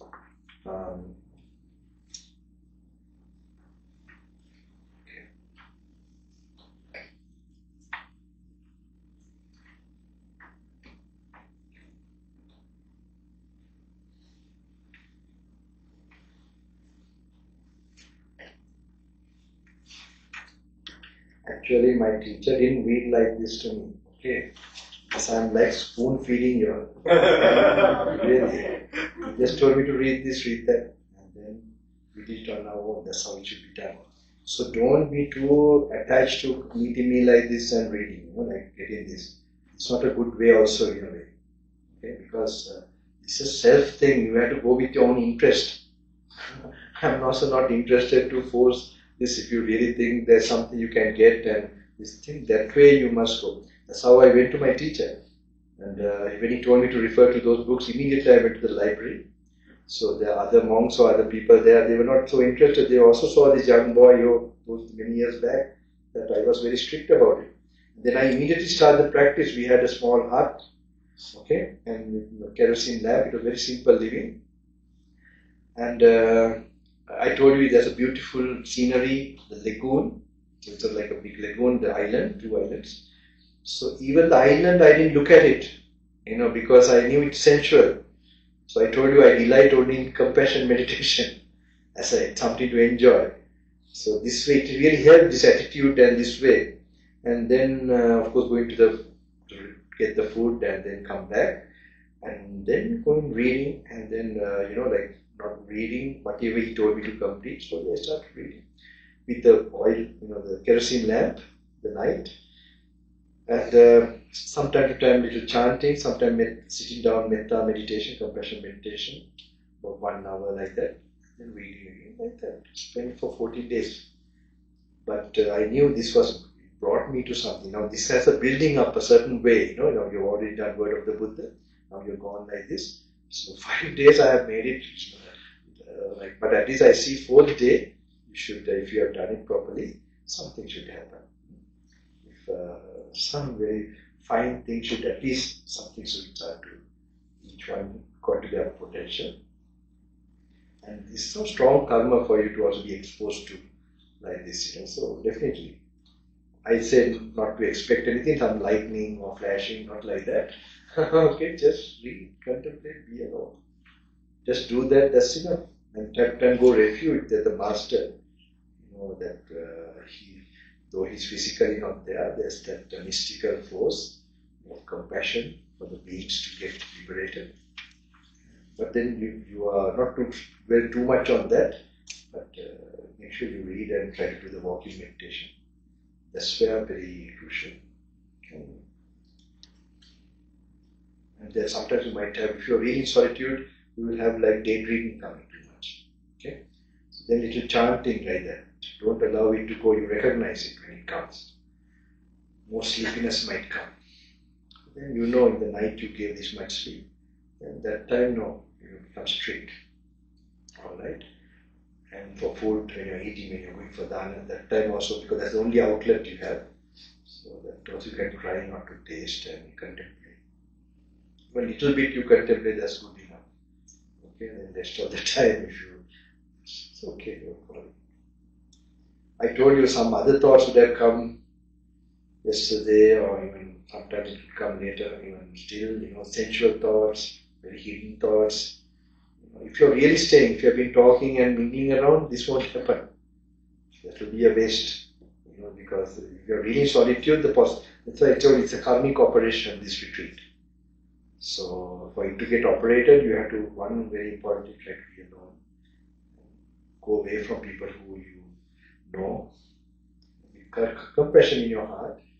Not that this one is disturbing me, don't have this negative thing, then that will.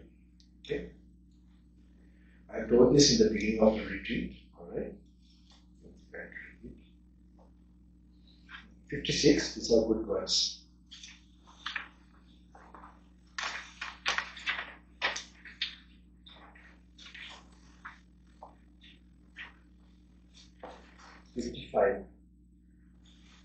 Page 55, this is a very good sutta.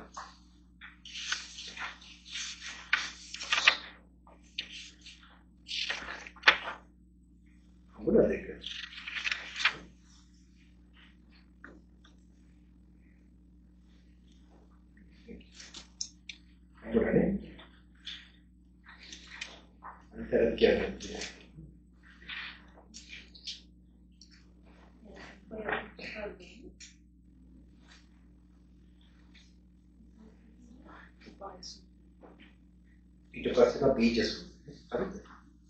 බීජ සූත්‍රය නේද? බීජනේ. ඔව් බීජ. Because one who is engaged is unliberated. One who is disengaged is liberated.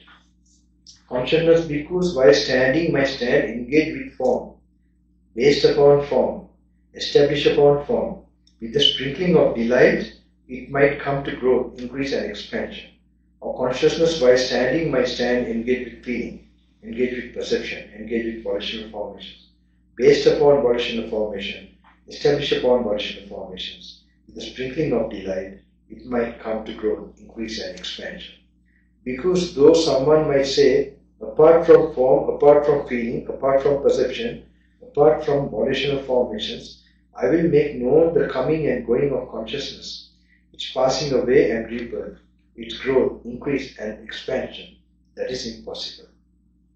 Okay, so without body, feeling perceptions, even body feeling perceptions, you cannot have consciousness. It never existed that way, or it will never in the future. So it will always, when consciousness is there, it is also there, feelings, perceptions, and mental formations. Because if a bhikkhu has abandoned lust for the form element, with the abandoning of lust, the basis is cut off. There is no support for establishment of consciousness. This is very important. We have, this is a very deep aspect of Buddha's actually final teachings. If he has abandoned lust for the feeling element, for the perception element, for the volitional formations element, for the consciousness element, with the abandoning of lust, the basis is cut off. There is no support for establishing of consciousness. When that consciousness is unestablished, not coming to growth, not generative, it is liberated.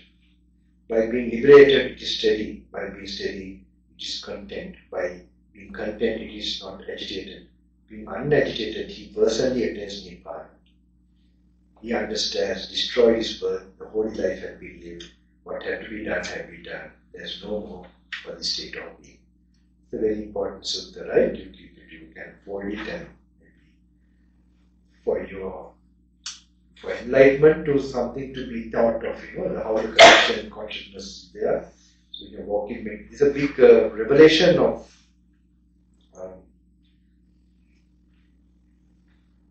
the other one is seeds.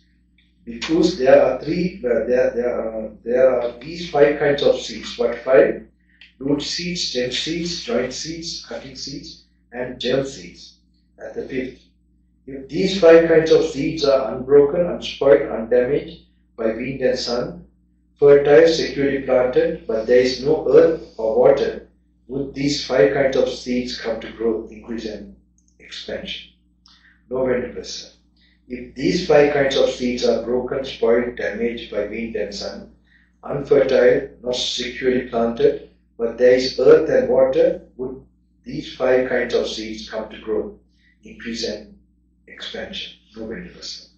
If these 5 kinds of seeds are unbroken, unspoiled, undamaged by wind and sun, fertile, securely planted, and there is earth and water, would these 5 kinds of seeds come to growth, increase, and expansion? Yes, Venerable.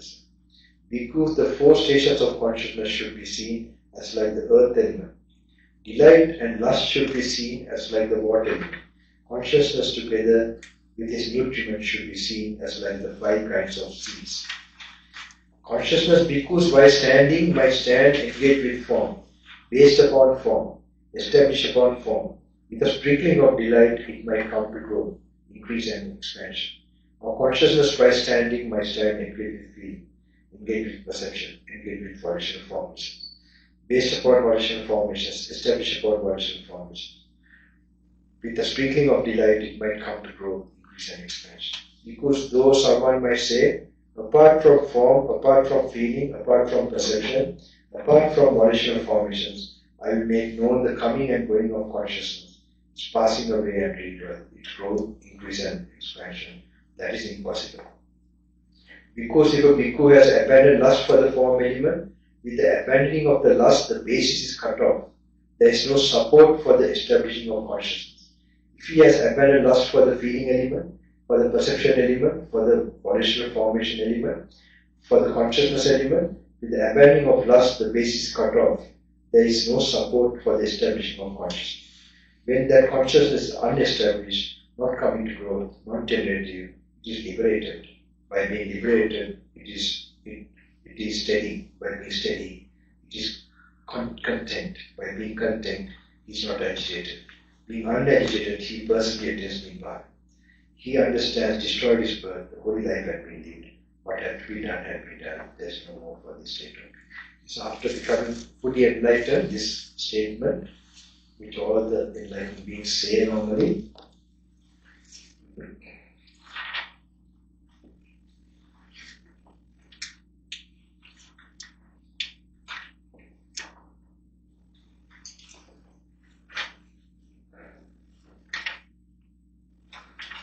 I think we missed something.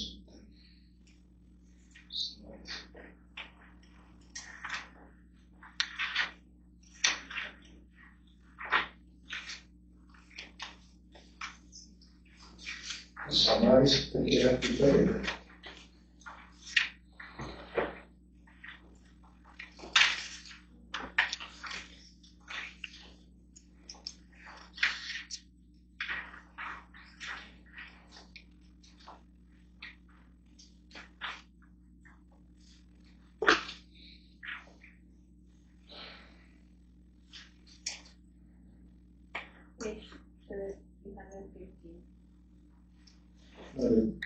In Sinhalese or English one?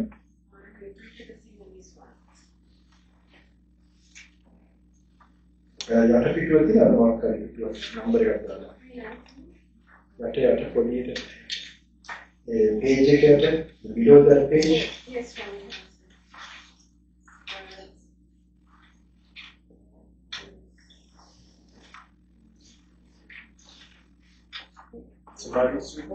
yeah, number 1.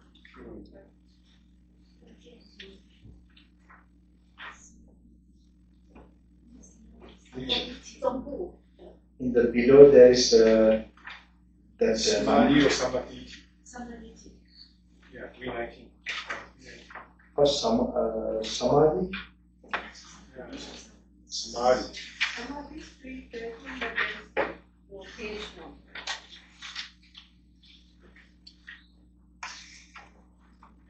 It's before the sutta that we read now. We need. No, it's okay.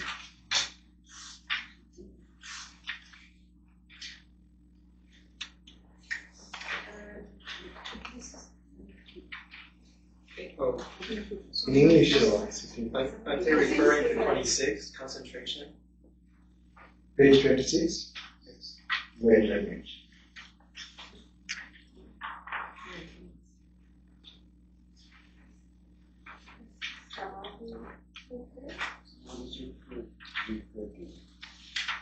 It could be 26, no? Yeah, concentration. Okay, it's okay. I think that's the one. Because I see it in the Sinhalese one. In the Sinhalese one you have, no? Yeah, 26. Okay. It's also good for your meditation. I think we will go through that. ඒක මුලට වගේ නේ හරිද කාණේ කියන්නේ Samadhi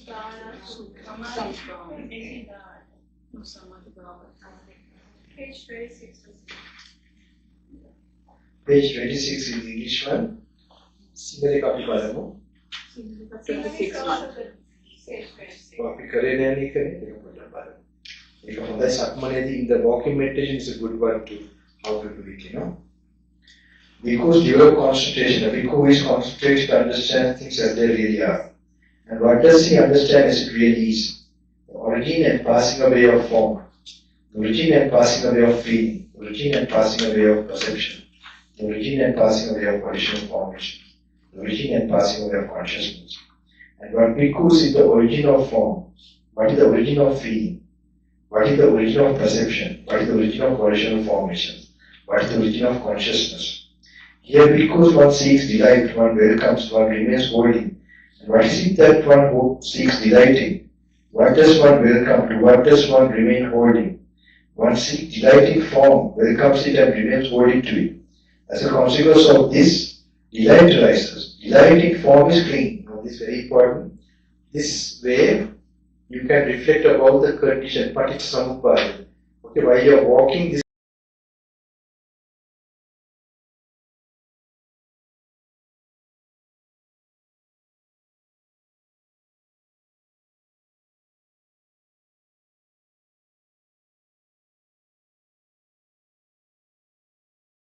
is a good one to contemplate. Delighting form is clean. So when you allow the delight, you go into the next one is you clean. With the clean only you make karma. Okay, you accumulate karma. With one's clean as a condition, existence come to me. So karmic accumulated, power comes. Next birth, what type of so that accumulated. So when there's karma there, then only that existence is there for you. With existence as a condition, birth comes. So mentally you must learn to picture. This is where you are analyzing the Dhamma. Okay? So, one who seeks with the existence as a condition, birth, with the birth as a condition, aging and death, sorrow, lamentation, pain, displeasure.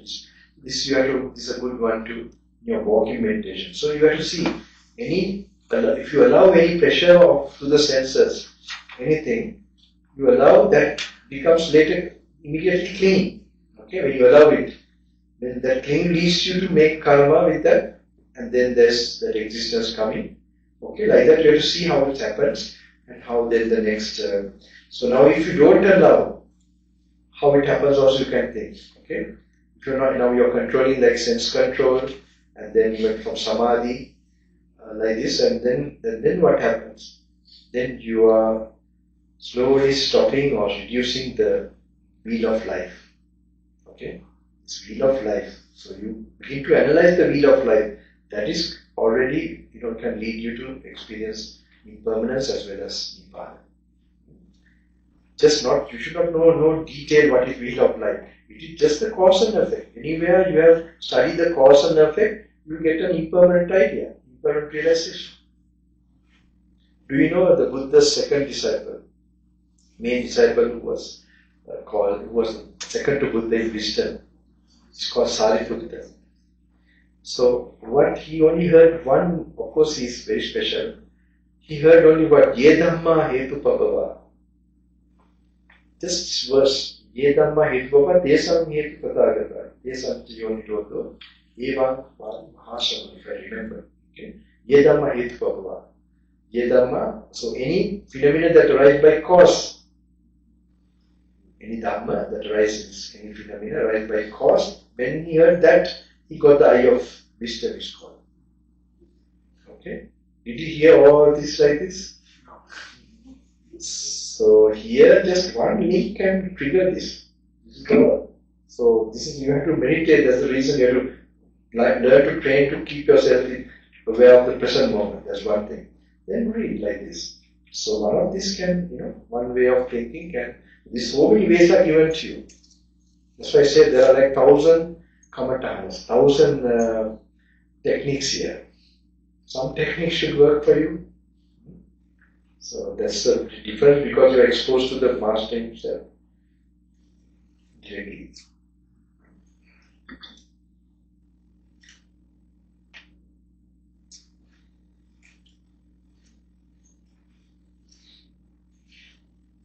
Yeah, because one seeks delight. One welcomes, one remains holding. And what is that one seeks delighting? What does one welcome? What does one remains holding? One seeks delighting form, welcomes it and remains holding to it. As a consequence of this, delight arises. Delighting form is clinging. With one's clinging as a condition, existence comes to be. With existence as a condition, birth. With birth as a condition, aging and death. Sorrow, lamentation, pain, displeasure. It's a very different type of retreat, right? Nobody expects to read books in a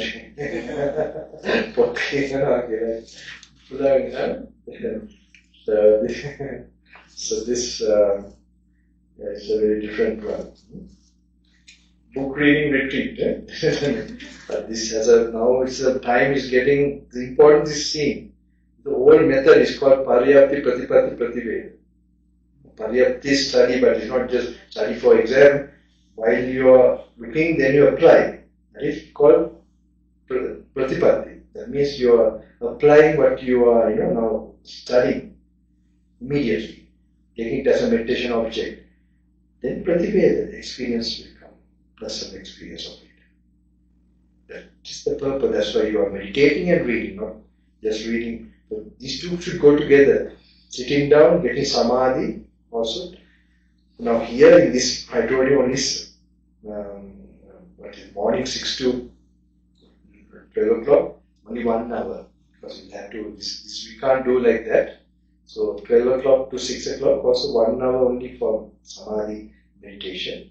Other times we'll have to keep reading. Okay? So this is based on my experience with the Hindu yogis who saw what happens in the brain. And then, so I have mixed up this thing. For you to make it 5 day, I think that something bound to happen for your internal system. Okay?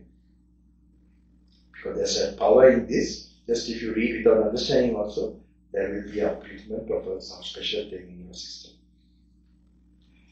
These are my new things, okay? So what to do, I have to give it to you all in the modern time. But I have told you the real way also. I know this very well. Alright? So that for that you prepare yourself to come for 10 days or 21 days. That's important like that. Then you make that possibilities there. Now, or if you're doing the second retreat, then you can do. But like that, slowly then. Try to know the mission. Later. Not to rush reading one after the other. You understand what I meant, no? Yeah. Because the situation, I have created this 5 days like that. Some people tell me just do that, month you can do like that, but so even a small child can read like this, little bit he can try and then you get something. End of 5 days. Something is not just a something, it's a very special thing. According to my understanding, it's whatever blockages you had in samadhi or any other thing. It's my own ideas, I don't know whether how far, I can't tell you that is really true or not. According to my idea, it is that if you had some blockages in samadhi, in any other thing, even in your general life or anything, then it should clear. Because you have never read like this so much of Buddha's teaching, even just like that. It's a very special effect that's going to happen to your internal system. But I must tell you, these are my explanations, okay? Buddha has never told you to read fast from there. Alright? In 5 days.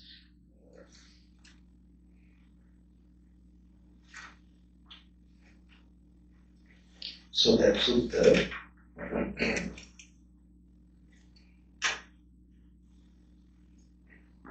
So one who seeks delight in feeling, in perception, is page number 27, that same one, okay?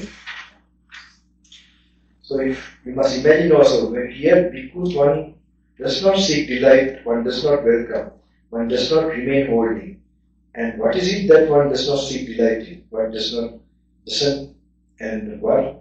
one welcome? To what doesn't one remain holding? One does not seek delight in form, does not welcome it, does not remain holding to it. As a consequence of this, delight in form ceases. With the cessation of delight comes cessation of thinking. With the cessation of this, you have to picture in your mind. Think it happens to you. You are going to remove all your desires and attachment. Because තමන්ට වෙනවා කියලා හිතන්න. එහෙම apply කරන්න ඕනේ. තමන්ගේ ආසාවල් ඔක්කොම නැති වුණා කියනකො මේවට. ඒතර අල්ලගන්න එක නැති වෙනවා. අල්ලගන්න එක නැති වෙනවනේ අපි ඇලෙන ගැටෙන එක නැති වෙනවා. කර්ම කරන එක නැති වෙනවා. ඒතර කර්ම කරන එක නැති වුණොත් කොහොමද? ඊළඟ භවයේ ඉපදෙන්න කර්ම තියෙන්න බෑ. ඒක එන්නේ පහළ වෙන්නේ. ඉපදෙන්නේ නැතිකොට ඒක තමයි එහෙම කොටස් වශයෙන් හිතෙන් හිතන්න පුළුවන් දෙනවා. ඒ තමයි ධර්මයේ කල්පනා කරා වෙන්නේ. අහම අපි කල්පනා මේ හේතුව මේක එනවා මේ අන්න එහෙම ඒක තමයි මේක තියෙන්නේ. මේ හේතුව නැති වෙනකොට ආසාව කියන හේතුව නැති වෙනකොට අර එහෙම ඕක පුදුවෙන් තමයි මේක එක්සර්සයිස් එක. So this is an exercise, you have to learn to see the Dhamma. Alright?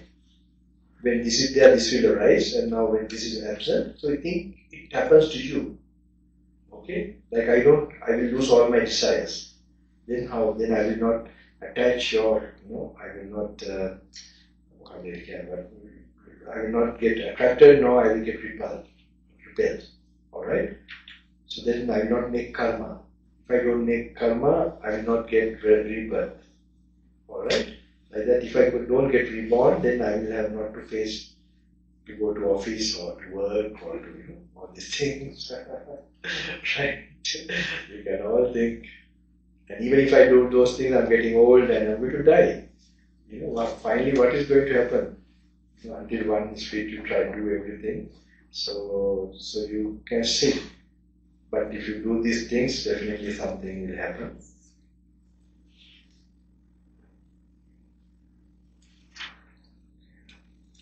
Another 5-10 minutes and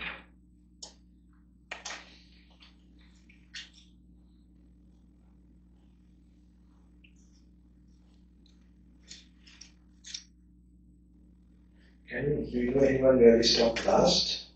The page in English? The Sri Sutta or not yours, right? 56. Sorry? 56. Okay.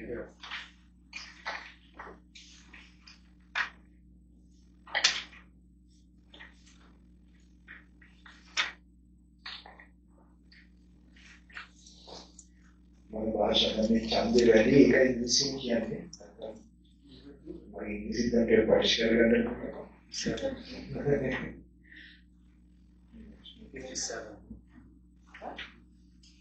Dengan ආසාවෙන් සිංහලෙන් ගන්න 56, right?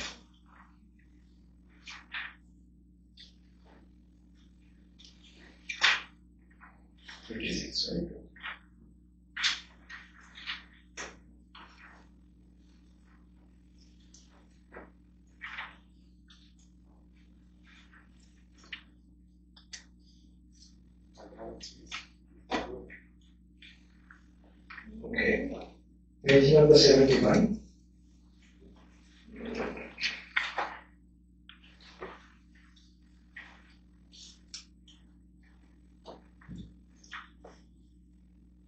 What's the name of the Sutra Swami? In clean, Padana Kilari Makari. I have it in. Wait. 69. Upadiye. The 71 Gava in the page. Upadiye Sutra. Ekatama. 69. 69. In English is 71, right? Yeah, English 71 in clean. Ekatama Upadhyas. That's page 15. Thus have I heard on one occasion the blessed. Ne Dhammata matak wenne. Meya loku wela neda. Oh. Now they have remembered. Okay. I'm very happy. I have something of yours, I think, with me. That bold. Okay, I have a bookmark. Look, everything changes, right? At that age, especially.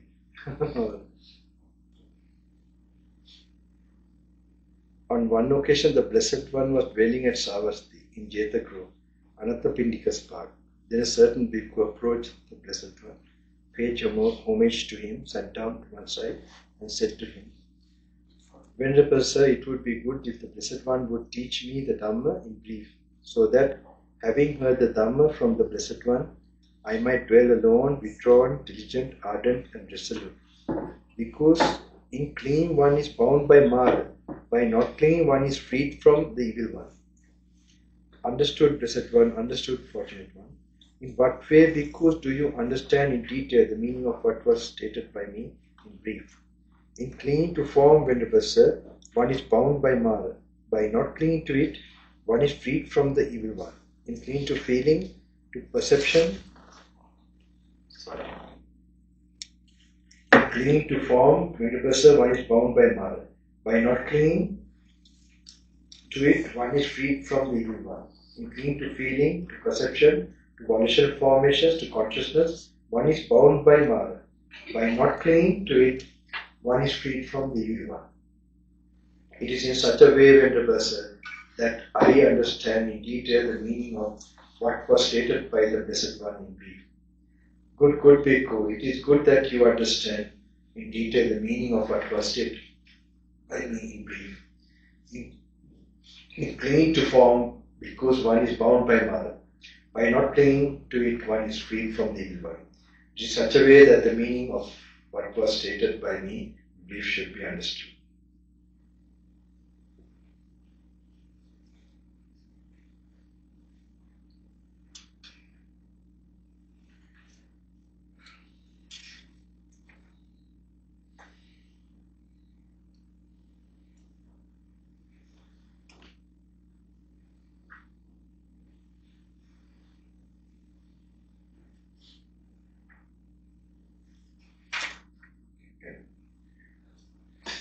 Next page 73. Gnanaloka Thero. Make a clear Nandi had Abhinandan. Seeking delight. At Savasti, then a bhikkhu approached the Blessed One and said to him, Venerable Sir, it would be good if the Blessed One would teach me the Dhamma in brief. It would that?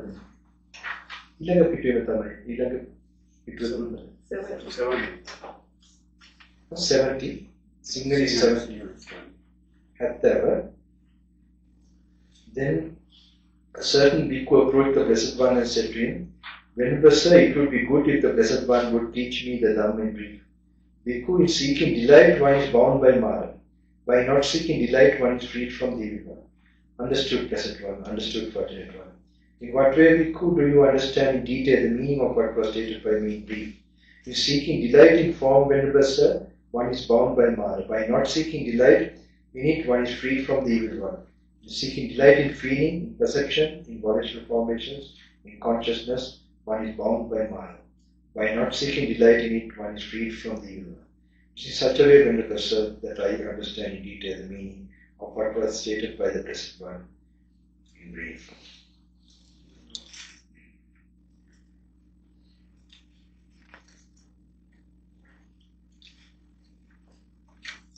'75. Whatever appears tantalizing.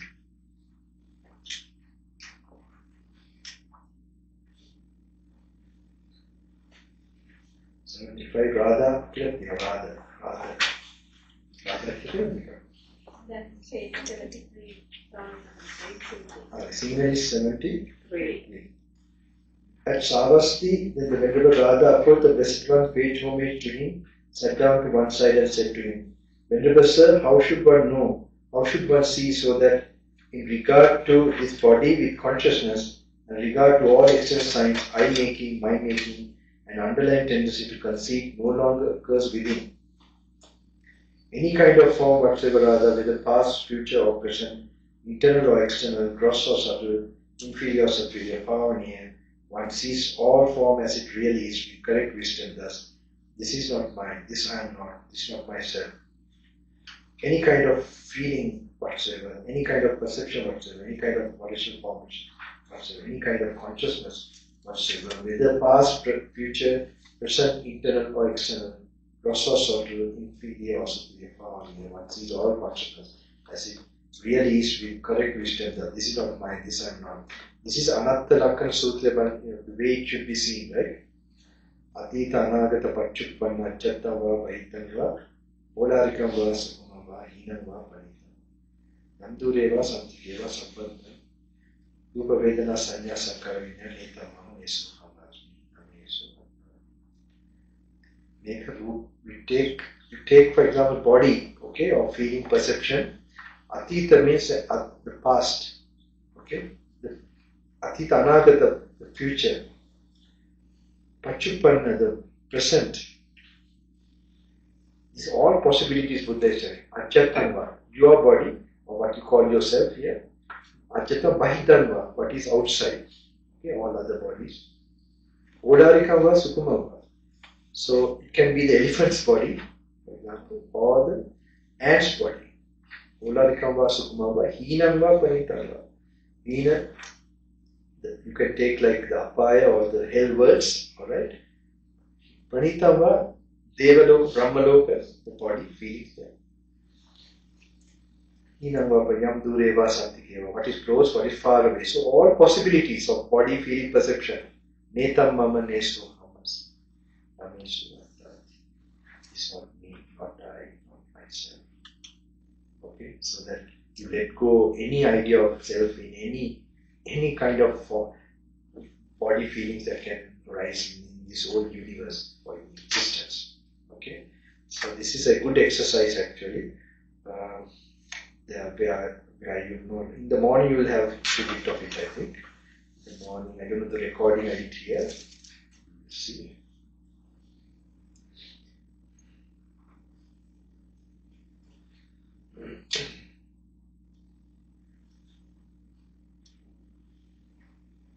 Now here it is also said, Udatyana Sutra is whatever appears tantalizing. Okay, so just it is, they have not made only one thing, they shortened it. So anything that is exciting through the senses, sensing thing, no? What is not sensing is not, so anything, when you have read like this, you should abandon desire for that. And also it is the Mara's place. So this is all to give up and to recognize in case something comes in the sense very exciting. So our way of looking at it will be changed when we contemplate this. More than that, some other things can happen. You can realize who we are, what is happening.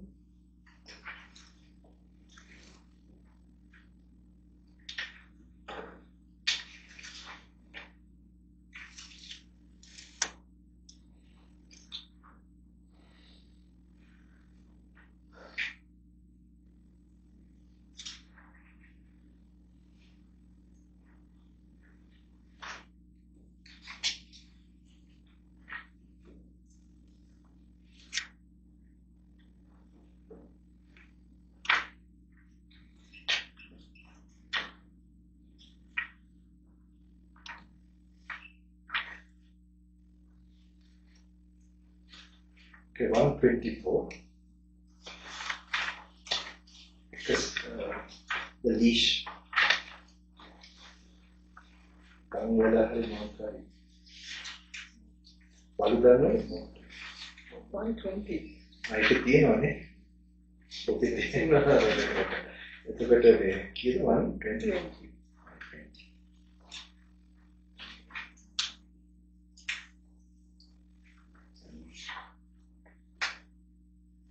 මම විතර මෙයාගේ යාළුවෙක් කියලා මේ හිතේ.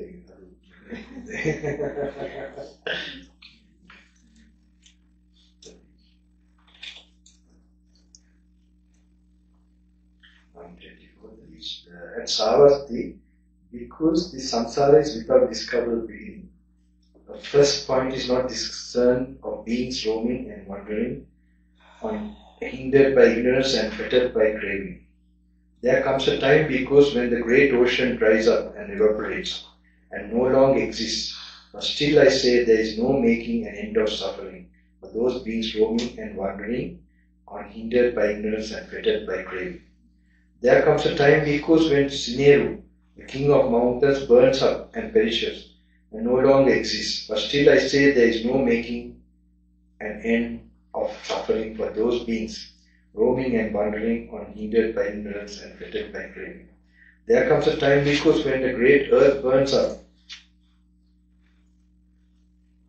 and perishes and no longer exists, but still I say there is no making an end of suffering for those beings roaming and wandering, hindered by ignorance and fettered by craving. Suppose because a dog tied up on a leash was bound to a strong post or pillar, it would just keep on running and revolving around that same post or pillar. So too, the uninstructed worldling regards form as self. Anante, look at this. How the Buddha tells like how we are bound is by the will. Okay? දෘෂ්ටියෙන් තමයි අපි බැඳලා තියෙන්නේ මේ භවයට ප්‍රධාන. Regards form, මේ ඇඟ අපේ කියලා ගන්න. We takes the body as ourselves. Regards form as self, feeling as self, perception as self, volitional formation as self, consciousness as self. He just keeps running and revolving around form, around feeling, around perception, around volitional formations, around consciousness. මේව තමයි අපි හදාන්නේ කිය. These are the ones we made in many lives. And we are still making now body, feelings, perceptions, and so on.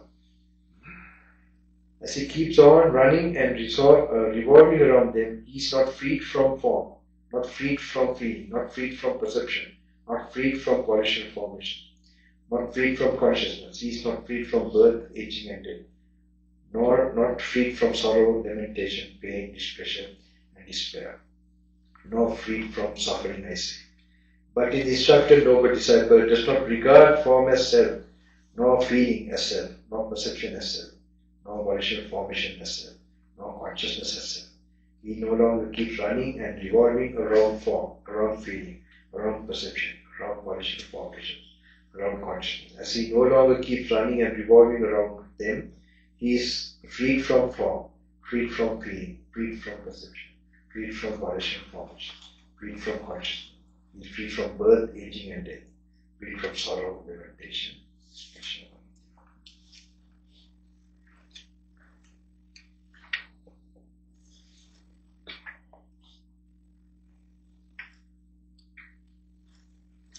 Okay.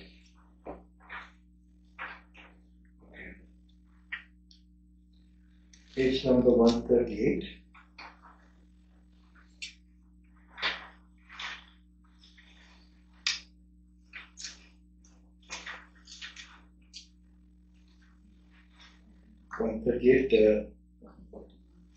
Things that fetter again. 134 in single is one. No, that is the single is one. 130 single this English one 138. At Savati, because I will teach you the things that fetter and the things that fetter and the fetter. Listen to that. What bhikkhus are the things that fetter, and what is the fetter? Form bhikkhu is a thing that fetters. The desire, lust for it is the fetter there. Feeling, perception, volitional formations, consciousness is a thing that fetters. The desire, lust for it is the fetter. So that's very important, like body, feeling, perception. It's actually, it is a neutral thing. Okay, the desire we create from these are called the things that fetter. So those are not fetters themselves. Okay, the desire we create associating them. They have the nature of stimulating or this thing, desire. So that's why we remove the desire. Sometimes then we'll have the 5 working like in the Arahant until he passes away. So it's happening, he's getting consciousness, but his desire is no more. That is a state.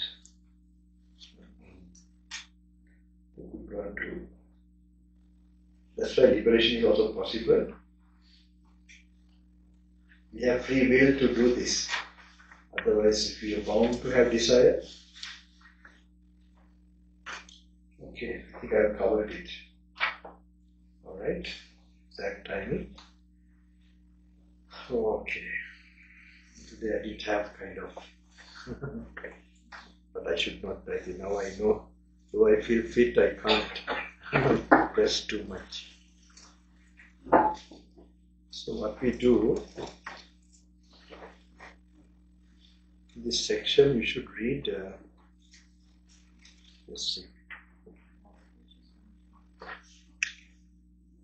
For the 5 days I put a certain, one we missed actually, very good one. This Penapuppama Sutta, listen this one. Very good sutta. Normally I stop there, I think. Penapuppama Sutta, it is.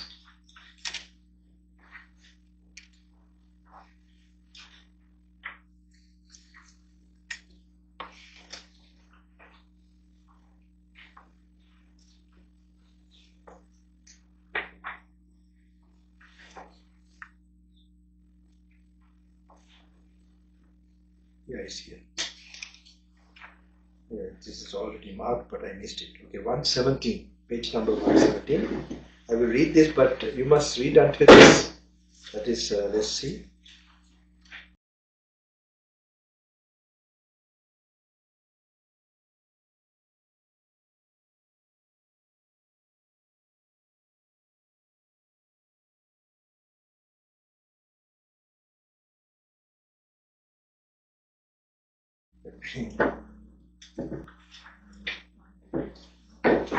Try to, tomorrow you have,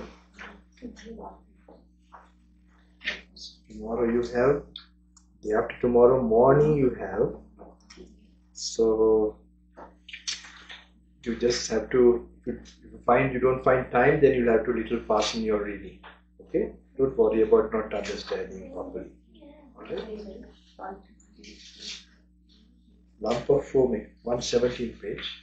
English one. Single is one. Vikasiya Pahada. Or the Sutra. එතට වෙනකල් කියවන්න වෙනවා. ඒ කියන්නේ ඒතර අනිද්දා උදේ තමයි වැඩිම හෙට දවසේට රැ වෙනකොට. එතකොට මෙහෙමයි මෙනී කර කර බලන්න පුළුවන් ප්‍රවෘත්ති හැබැයි වෙලාව මදි කියලා හිතනොත් ටිකක් වේගෙන් බලන්න යන්න වෙනවා. ආ මේ කියපුවා නෙමෙයි. මම මාත්තුරු මැනියුරු එහෙම දැන් ඔය ඉස්සර කරපු අය නෙමෙයි. කරපු කට්ටිය දැන් බලන්න අර මේකේ මම අර මේ දැන් කියවපු ටික තියෙන්නේ. ඒකයි තව හිත ගිය සූත්‍රයක් තියෙනවා නම් එහෙම අරගෙන ගොඩක් සමාධිය කිව්වම ඔය දැන් තියෙන සමාධිය හරියන්නේ නැහැ. ඒක අර මෙහෙම ගන්න ඕනේ අර මේ මෛත්‍රී භාවන මේකෙන් අර ඈකට වඩා කරන්න එපා. ඒක හොඳයි. ප්‍රයිටස් කියවෙන එක කාරිච්චනේ.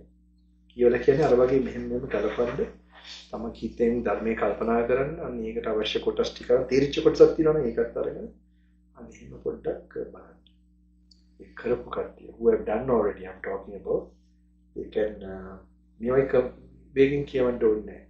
අර පොතේ මොන හරි තීරිච්ච ඒවා ඉන්ටරෙස්ටිං ඒවා තියෙනවා නම් ඒවට ටික ફોකස් කරලා ඒක කියවන්න.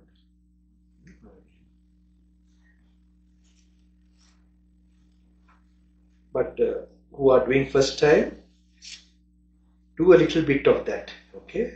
But when you find the time is not enough for you to do this thing, then just rush, okay? Rush means just do the reading, just try whatever is like you can. Don't try too long because you'll have to read the next one, the page next one, okay? You get it? How did you read? How many of you did you read already now today? Today did you do the reading? You did, no? කරන්නේ මම. එතකොට ඒක මේ කල්පනා කර මිනී කර බැලුව සක්මනේදී පොඩ්ඩක් පොත අල්ල මම දැකලා තියෙන සභාවකට පොත අල්ලගෙන ඒක සක්මන් කරනවා. ඒක හරිම ක්‍රමේ. එහාට මෙහාට මේ පොත අරගෙන I've seen some people holding the book in the retreats, going up and down, reading, and it's very good, I think. Very good.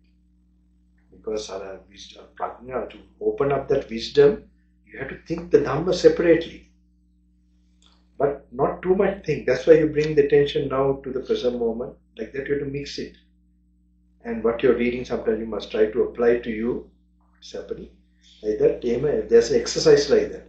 Then only it will become, then sometimes you can sit down and do samadhi with metta and anapanasati, but only not too long.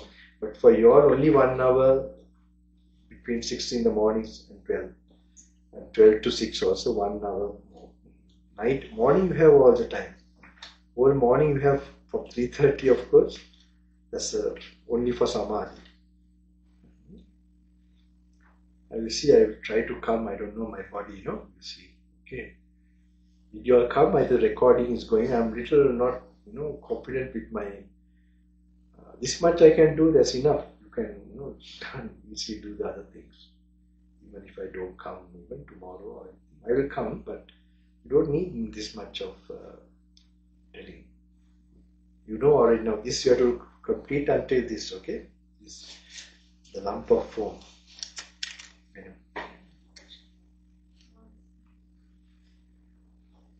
I will read that. One occasion, the Blessed One was dwelling at Ayodhya, the last one. Okay, then we will stop.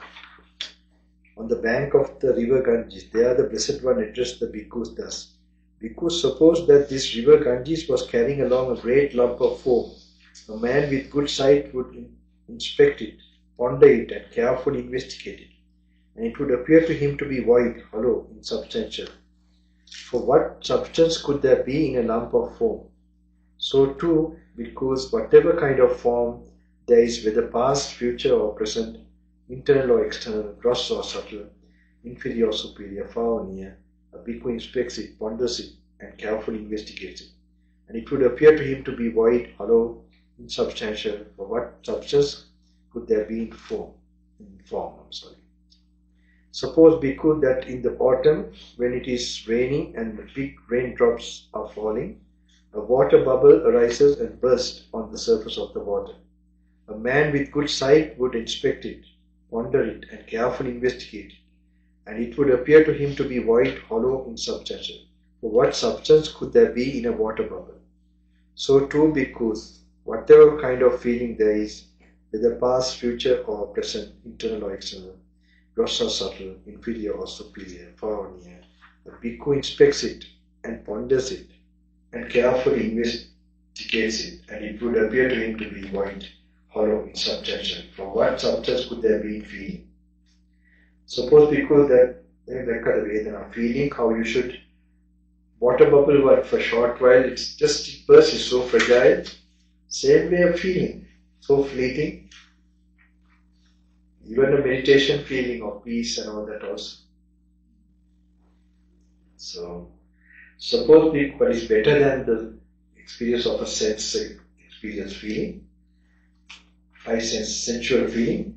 Suppose bhikkhu that in the last month of the hot season, at high noon, a shimmering mirage appears. A man with good sight would inspect it, ponder it, and carefully investigate it, and it would appear to him to be void, hollow, insubstantial. For what substance could there be in a mirage? So too, bhikkhus, whatever kind of perception there is, whether past, future or present, internal or external, gross or subtle, inferior or superior, far or near, a bhikkhu inspects it, ponders it, carefully investigates it, and it would appear to him to be white, hollow, in substance. What substance could there be in perception? Sanyāve ara miruguakka samanava. Perception is like you understand here, no? It's like in the road also. I don't know. Here sometimes oil is being spilled, then you get a shimmering kind of, but it's an illusion. Okay. So same way perception. So all our life we are running behind perceptions and feelings and so on. Just imagine this. That's why moment of death we think what you have achieved. Okay. So really, someone asked this question, what is the meaning of life? From a young monk, and he answered very nicely, I think. That there is no meaning is the meaning of life. Yes, it's a very short and that there's no meaning. So if you realize there's no meaning, that's the best thing you can achieve in life. So now you're coming, this retreat is for that purpose. Really getting to an experiential experience of it. So that your life will become easier, like you don't feel, you don't take it so seriously. Not that you're going to not do your responsibilities, but you will not feel like you have to gain something or you are losing something. Both things will not happen. Like once my teacher also reminded me in a dream suddenly, you're having a nightmare, you're trying to do something, and suddenly you realize it's a dream. That how happy or how released you feel. Same way, this how you have some glimpses that's not my body, not my feeling, not my presence. The big load of this thing goes away from you. Okay, I would say in my own personal life, sometimes I have neglected my studies to continue this. Okay, many years back. And I did a job for 2 years, all this sometimes to please my father. That also I just did for namesake and did, miss that, for this. I never regret about it. I think sometimes if I did those things very well, neglecting this, I would have been regretting. I could see my father, he got old and all that, he pursued all these things. Okay, but the last moment, what is the only refuge? These things, we got peace of mind. So all his PhDs or whatever he did, he worked for, also earned money and all that. And time to time they also got lost here and there. But anyway, he had good karma of being associated or getting this. The last period he was ordained, I ordained him suddenly at the right time. And so he was very quite, literally very involved with the world, but very much he got some peace. He was it. Unfortunately, he couldn't do a retreat like this because he was too old. When I started, it was 2 years back. He came, they brought him, but with so much physical pain, weakness, he can't focus and all that. But it's a very interesting. Many years ago, I told you I have this contact sometimes with the association with the rishis. So one occasion, when I was a young boy, like my mother was my first pupil. Okay, a little bit liking this too heavy stuff today. Okay, my mother was my first pupil. She understood very much immediately when I she came to also know about those days. I had a moment when I was a very young boy, not read too much like that. I only knew few, and I used to really go inward. Okay, this I'm trying to tell you.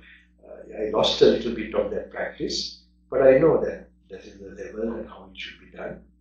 So then my mother came and she used to ask about, and I used to be in the room only. And when she comes, I don't feel she's my mother. The initial stages when I was 18, a certain transformation took place. Like some being with karma, and she said she's there to feel like my father was very confused, worried, what happened to this young boy.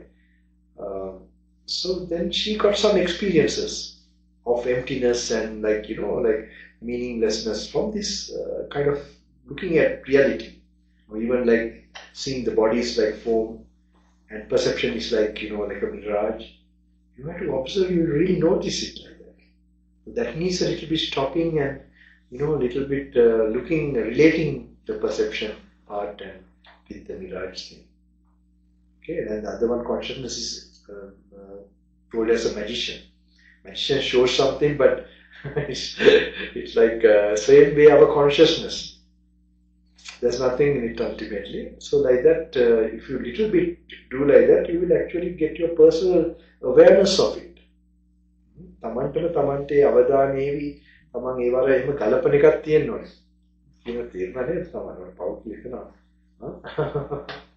මේ අපේ දැන් වැඩ කරන රස්සාව කරන මොන හරි ඉංග්‍රීසි ටිකක් ඇතිනේ. හැබැයි අර ෆැමිලිය වෙලා ඇති දන්නද සිංහලෙන් සමහර කියනවා.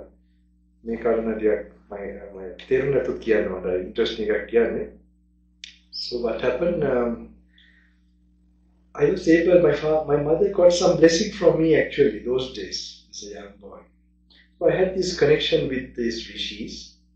One occasion I told them, actually, I want to bless my father the same way I have blessed my mother. Then what they told me immediately that time was, there's not much time. If your position rise up in life, your father himself will come to get your blessings. But don't expect that some things will be accomplished. This is the very words. But immediately when they said that, I saw a picture of my karma. Okay. So then I became monk or later on. And my father several times, or by that time he was actually very, changed his attitude. He almost like, when my time came to ordain, he was pushing me to ordain. It's very funny, who was doubtful and this thing before. When that time came, he was like pushing. So I could see the karma changing, time changing. But then after the ordination also, wherever I went, he was trying to come. Some people came following me those days, Parappaduva, the island, where my teacher was.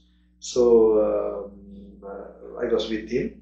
Some came and stayed, some of my old friends, they were inspired. And my father also tried. He came to the jetty, and finally he came to the jetty to say he can't come, he has fever and all this. So I didn't push him because I know that this is not his. Luckily I dissociated and sort of waited for the right time if it comes, and I made sure that I detach myself from all these people. I want to tell, when you detach and really go, you'll be helping them in the right way. So when time went by, in 2012, I happened to come to the public.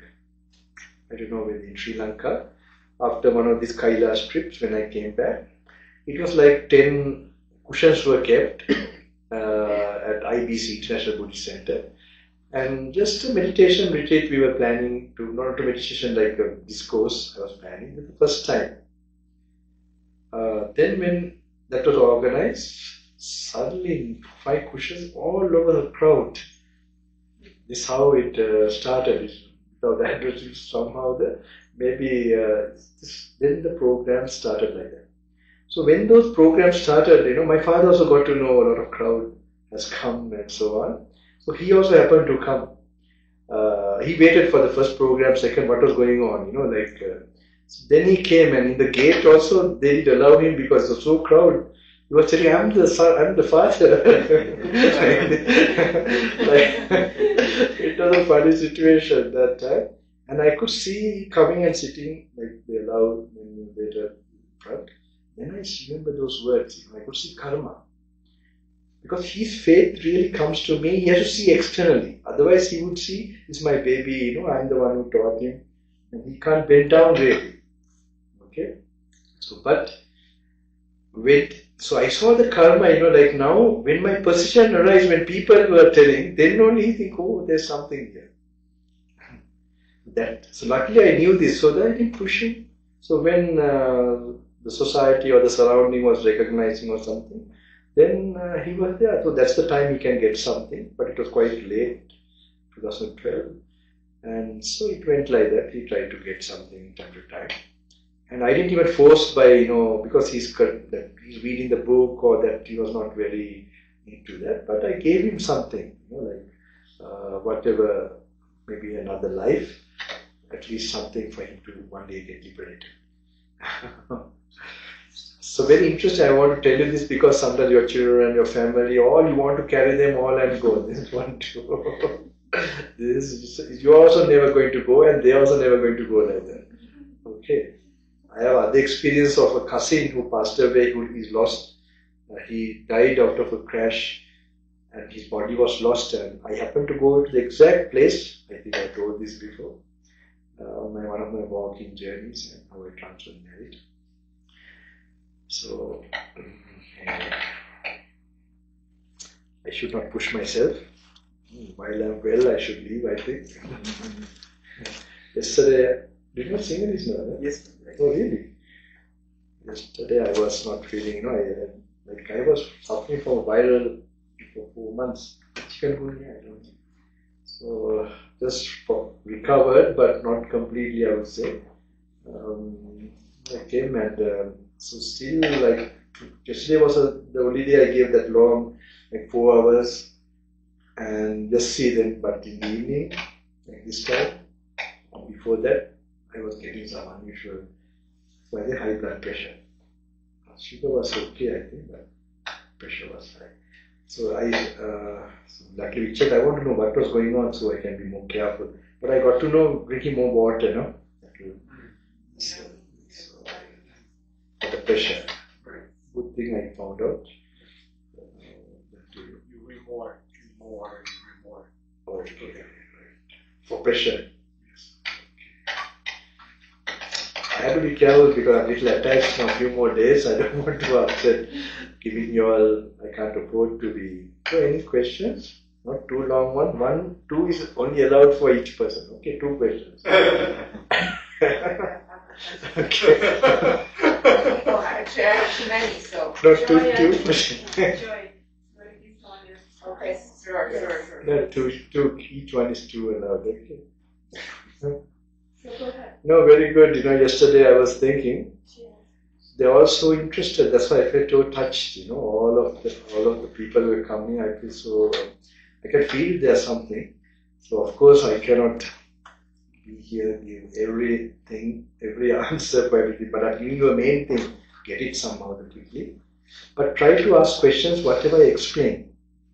Okay. No other things. If you didn't understand other things, leave it aside. Don't try to understand too many things now. All right. For everybody, I mean. So just whatever I have said, if you have some confusion or something you want to clarify, that you can ask. Don't need I explain too much also. If you have some personal issue that came up while on the retreat also you can. Okay. I don't think anything disturbed you, otherwise you will inform me or something. Then you can ask anyone. You can ask. I can ask. So, okay, I actually climb up the mountain in the morning after breakfast myself alone, and I go 1 hour, and it's actually getting more and more difficult. 1 hour? You went walking? Yeah, in the mountain, here. Oh, there are bears also, maybe sleeping somewhere. And it's just getting more dangerous because it became very steep, and there's no road, and stones are falling. So I don't know how much risk I should take going up myself, because I remember Buddha says a woman don't go to the jungle by herself. So I don't know if animals come out or whatever. I don't know how much risk I should take. No, I didn't expect you to go for 1 hour walking up. I only told just maybe 20 meters, 50 meters, just to be away from the buildings, maybe a little bit like that. Not a really, really long way out. You've already come a long way here. Okay. So just a little to feel isolated. Okay. Don't go that far. Anyone else go like that? She's very serious, Really want to serious. Very good, very good. The last one question. One day I'll come next time. I'll answer all your questions. Okay? If I come next time. Next visit. But any other question? No? Anyone? Any more questions you want to ask? No, you. I can ask next time. Okay, yeah, I have more questions. So you said don't taste when we eat. Don't use tongues, just use teeth. Where did you hear that? I have told this before. Yeah, just said it yesterday, and I tried it. I couldn't do it. So I don't know how you But I should tell this before, I didn't remember telling yesterday. You have heard any discourses before? No, I heard it yesterday. Oh, yeah. You try not to allow the tongue to touch, but if it will touch, don't worry. But that attitude must be there. Then that will help you, because you are now normally trying to allow the tongue to touch. Okay, the tongue is looking for the food normal way. So now you're seeing like this is a damaging thing. It will help you then. And if you vomit out how it looks like, you picture it, and but inside how you're munching, you can picture it. Slowly you can eat. That's difficult. You can try a little bit. If you do it a little bit, it's okay. That's good enough. Anyone has any? ඔක්කොම දැම්මම රාත් තුනක් දන්නේ නැහැ. තියෙනවද? ප්‍රශ්න ආවේ නැද්ද? කන්ද වර්ග බැලුවද? පිටු කීයක් විතර කියවද කන්ද වර්ග? ඔව්.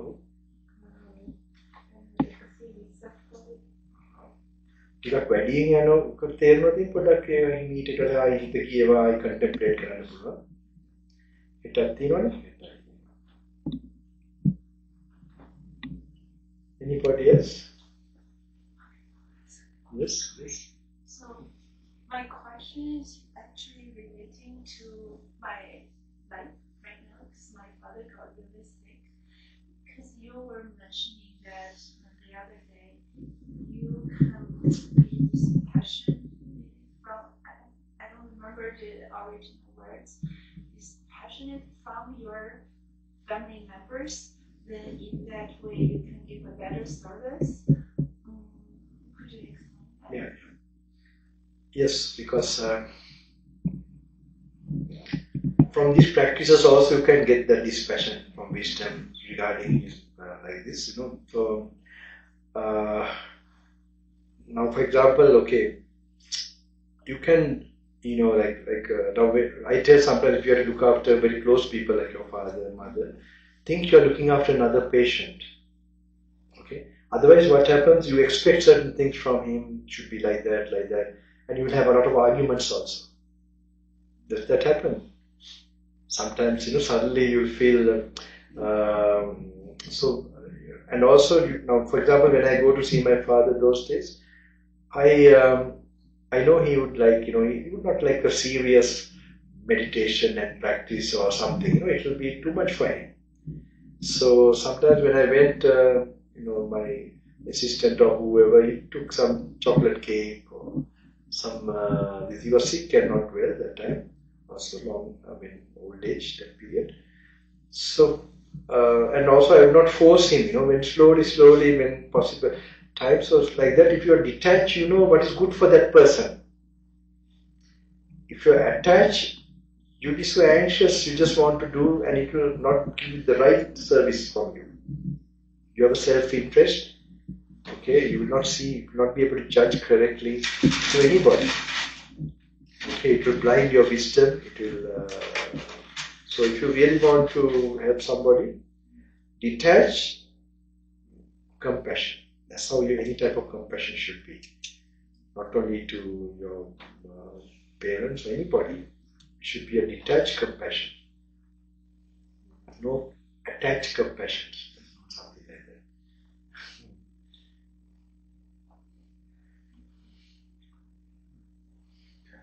Singhala කට්ටිය මාත් තරහ වෙලත් මේ ගොඩක් මයිත් සමාජක මේවා කියන්නේ හරියටනේ. ඒ කියන්නේ මොනවද පරිවිත කියන ඇද්ද මාත් දන්නේ නැහැ. රෙජිස්ටර් කරන්නේ.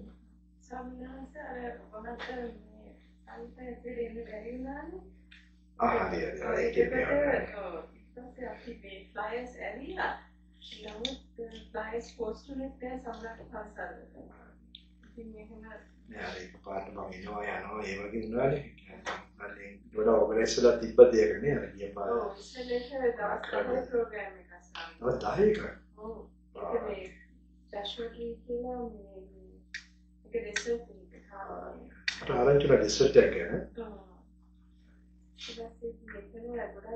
නේ. මේ පාර එන්ඩල් බැරි එකක් වගේ තිබ්බේ ඉතින් මේ මාප් එක ලොකු. මට තෝරේ වුණා එන්න නැත්තම් කට්ටිය okay, මොකද මට තේරෙනවා මේක දැන් ඇති මට පුළුවන් නේ හරියම කරලා මේක පටන් ගැනීමක් කරන්න එපා. මොකද අපි මෙහා වෙලා නිකම්ම හැමදාම හොඳට වෙන්නේ නැති සායනස් මෙතන හරි හොඳයි. අනේ මෙතන නිකන් අමුතු ලෝකයක් නේ. මට දැනෙනවා. ඒ මාස්ටර් හරි හොඳයි. Any questions? No? No? Ani මොනවද තියෙනවද question මොනවද? When I read the word of the Buddha like once or a year ago, so I felt like really good the time that I was reading. But when I come to the real world after a few days, I don't think I had grasped anything because I was mean to people. I was like, at work especially, I get mad. So I was thinking, why is that so? Yeah, now while here for at least 4 or 5 days and another retreat, I hope you can take bus somewhere. I know people who had a lot of issues with sexual thoughts, desires, who have done many retreats. Gentlemen, like in UK, recorded only come on, I think they tried many ways to this thing, but when they did the reading, this is completely opposite to passion and letting go. So this will have an effect. He said after that, I was able to control this. So I expect this. Now just simply maybe reading by yourself or just in those programs I do a little bit, I don't think that will be enough. But these 5 days you're here, it should have some effect. So when your attachments and cravings reduce, because they reduce because of your delusion is reduced. So I tell normally anger, in reason why you get angry or feel irritated, because you have desires. So actually compassion, metta bhavana, meditation is not the answer for overcoming anger. It is temporary solution. Permanent solution is to remove desires. Then how do you remove desires? To remove delusion. Avidya durga. So how do you remove delusion? Now you are doing that. So then you find a big effect should happen actually the other way. So that's the reason you are coming. This is like, I call it like a place you wash yourself. Tapas. From your kleshas, defilements, and so don't worry about it. When you're done, there has to be some change. If there's no change, then I'll go to Himalayas somewhere, I go back.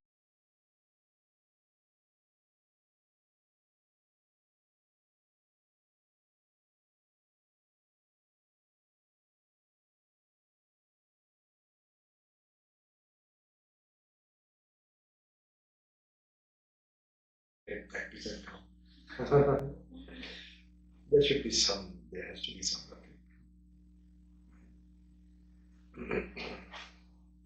you notice.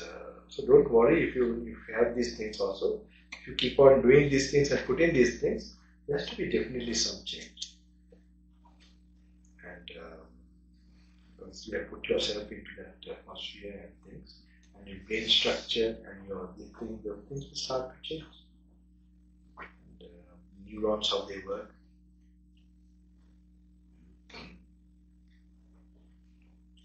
If you keep watching, okay. Any other question? Anybody? Yes? How to handle your egos? Read this now. You're reading it now? Yeah. And you see there's no ego, so... Yes, I'm just reading it. I feel I don't have, but sometimes it comes back like... Yeah, that's okay. I think I know, but I don't know nothing. To know that you don't know nothing also is problem. But doesn't matter. Now when you're going through this, you begin to slowly, that's why I said you are not to perceive. Now in the word of the Buddha also, there are 4 elements. Okay? How to break apart, and then then you see that it's an idea only, that idea that there's somebody. But when you take it apart, the body, the 4 elements, then you realize that it's this is only a mental idea, but these things are coming together, like the concept of a hall, these things coming together. So this little bit applying to yourself. And I have known sometimes certain, husbands or sometimes wives, when the husband is shouting, they have applied this. Like they have little bit visualize it, and that's why you have to internalize it. These things you have to internalize it. You have to keep. That's why you are staying alone, and with the book, you are trying to get that internal mastery of that perception. So you are doing the second time now, third time, then you must try to focus on that to get those hold of seeing the Dhamma in the mind. That's why that's a very important. Then one or two even you see. You don't need to have so much reading this or that. Just one you feel interesting. Try to make it very personal to you, that awareness. Then you will see how it will work in a real situation. Someone coming shouting or irritating you. I told you with my auntie I did that. Those days I from the young age I had a bit of, when I read the sutta, I apply it to me and internalize it. Okay? So then your perception is changing. Then the way you react will definitely change. It's not you're not pretending or not reacting. People feel vibration. Then you know, oh, you are angry still. so and they'll also put other thing over you. That's how your meditation. So this when you're really cool, it becomes ashcharya. When you're really cool inside, it's miracle. It becomes a miracle. I had so many experiences I don't know how to tell you. Walking with metta, sometimes, your whole world changes around you. So, like, with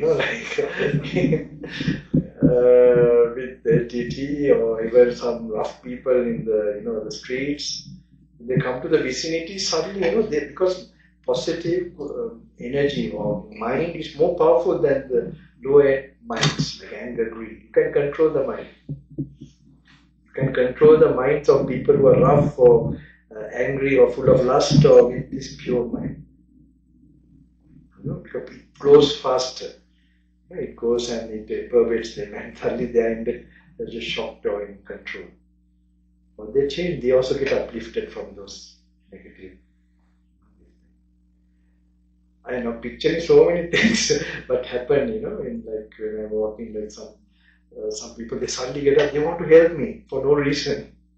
Just that touch of that, the small moment I ask some direction or something. And that time for whole, like many hours I have been walking with that meditation. And with the entity and all that, the terrorist area.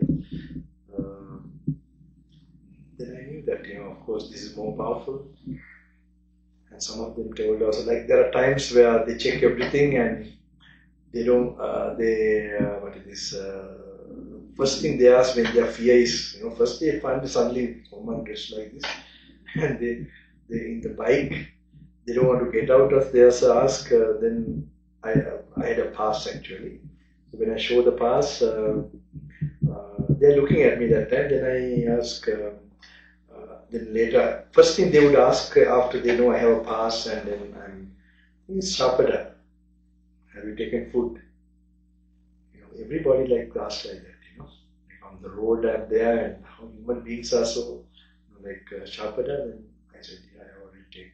Sinhalese, there's someone to translate in Sinhalese language. Then I used to tell, I bless them, sometimes I tell them. Then I told the translator to tell, please tell him I bless him. And both of them are just looking. I knew he didn't say anything to the other person. So I said, please tell, in Sinhalese, right? I told him, please tell I bless him. They're both looking at, no, when we see your face, we know that. That was very, very nice experience. Sometimes some monasteries, some monks, very rough and this and that. But suddenly they also don't know why they're serving all this, they're telling me later.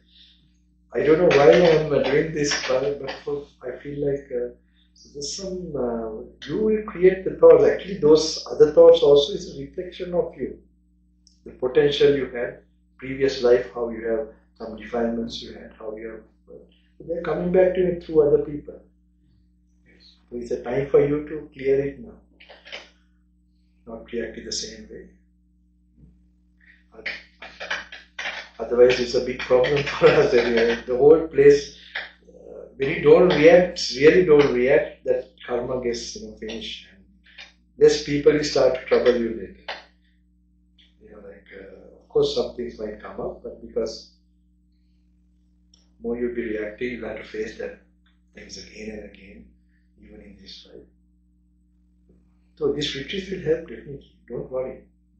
Come and you stay and you 5 days, some things will. So anything else? No.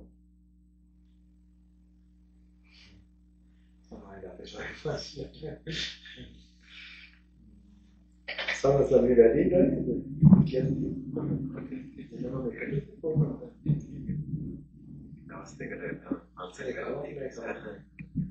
Nah, kemti nani. Tawas dekai hariයට මම පිටින් sorry. සාරිත් දවසේ උදේ මම පොඩ්ඩක් කරලා විලාගෙන ඉන්නේ. ඒ ස්වාමීන් වහන්සේ ගැන ධම්මපීති ස්වාමීන් වහන්සේ. අනේ මම දැක්කනේ ඒක මම ඒ වෙලාවේ අර සවුන්ඩින් අරව මේ ස්වාමීන් වහන්සේ සයිට් එකේ ඉඳගෙන වැඩි කියන්නේ නේද? මට ආසයි ගිල්ලා පොඩ්ඩක් ඉඳන් කියලා හිතනවා. මම මේක පිටුම් දැක්කේ.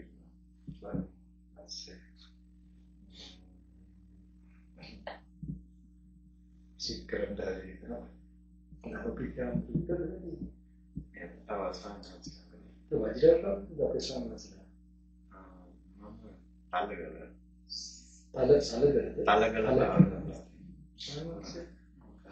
Kali itu, ini adalah ini stane වැඩි. Nama pikiran masalah mai konde kepri. Padra atramat. Itu baik ni. Estan. How picture ni dah ambil ada Krishna. Mas isso ada tadi tak ada di mana ni? Sumit Swami, ni tiga Sumit. Kau. Las Vegas. Las Vegas saja. When I come to Bambalapitiye, Kau tu Dhamma Ramai.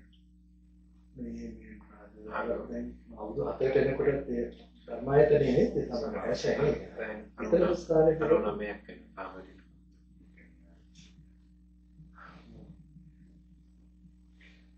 Maharagama ධර්මයි මහරහිමි පරමාර්ථ ගොඩක් කණියම තමයි කලක් තිස්සේ ආවත් මම අර පරතැන් වලට යන්න එකක් ලංකාවේ ගියම නෑ අර එහෙම මතක කර යන්න හිතෙන ගමනේ. ඒක කියන්නේ වජිරාරාභයක් නැවතුනේ නෑ. මම හරි වීඩියෝ එකේම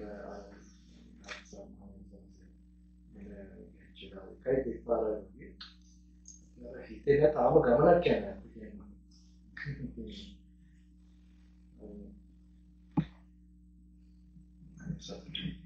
අලුත් තැනක් නේද විතර ලොකුට. බලමු කොහොමද බලන්න දවස් කීපේ තියෙන්නේ. පියනන්ද සමාධිත් මට ආසිතන හිත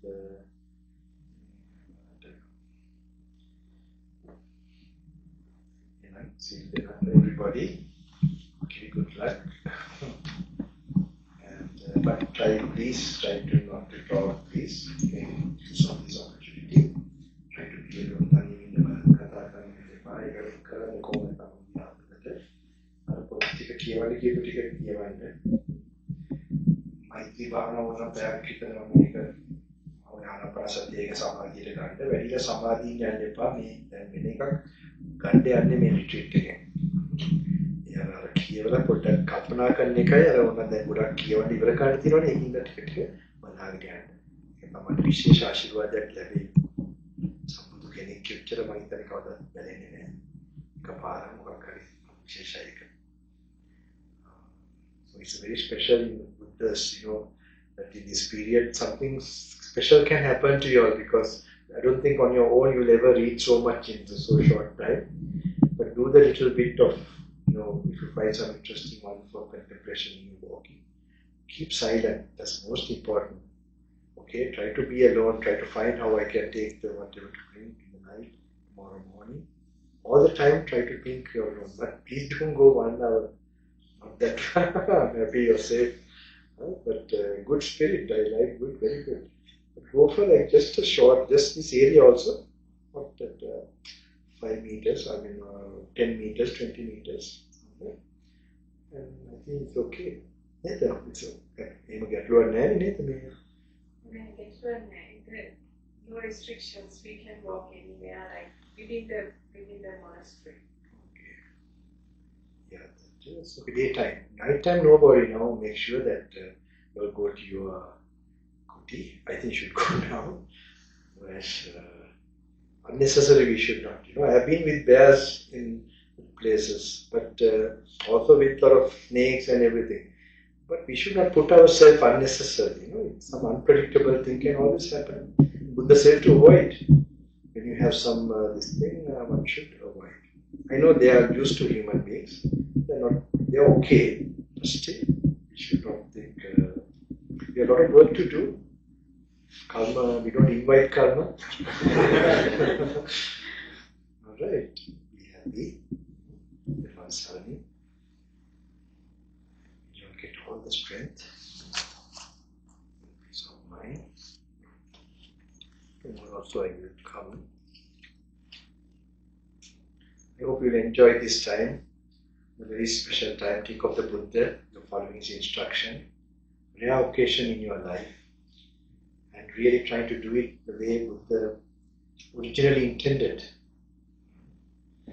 But of course, you have to little bit do something fast, but at least some idea you get. Okay, but anyway, some effect, something will happen when you are doing like that for these 5 days. Hopefully, it will have an effect on your mind and your defilements and your future peace. It will give you blessings to that. So all of you will get all this protection and strength to experience something in this Dhamma. Time to time you can go refuge to the Buddha.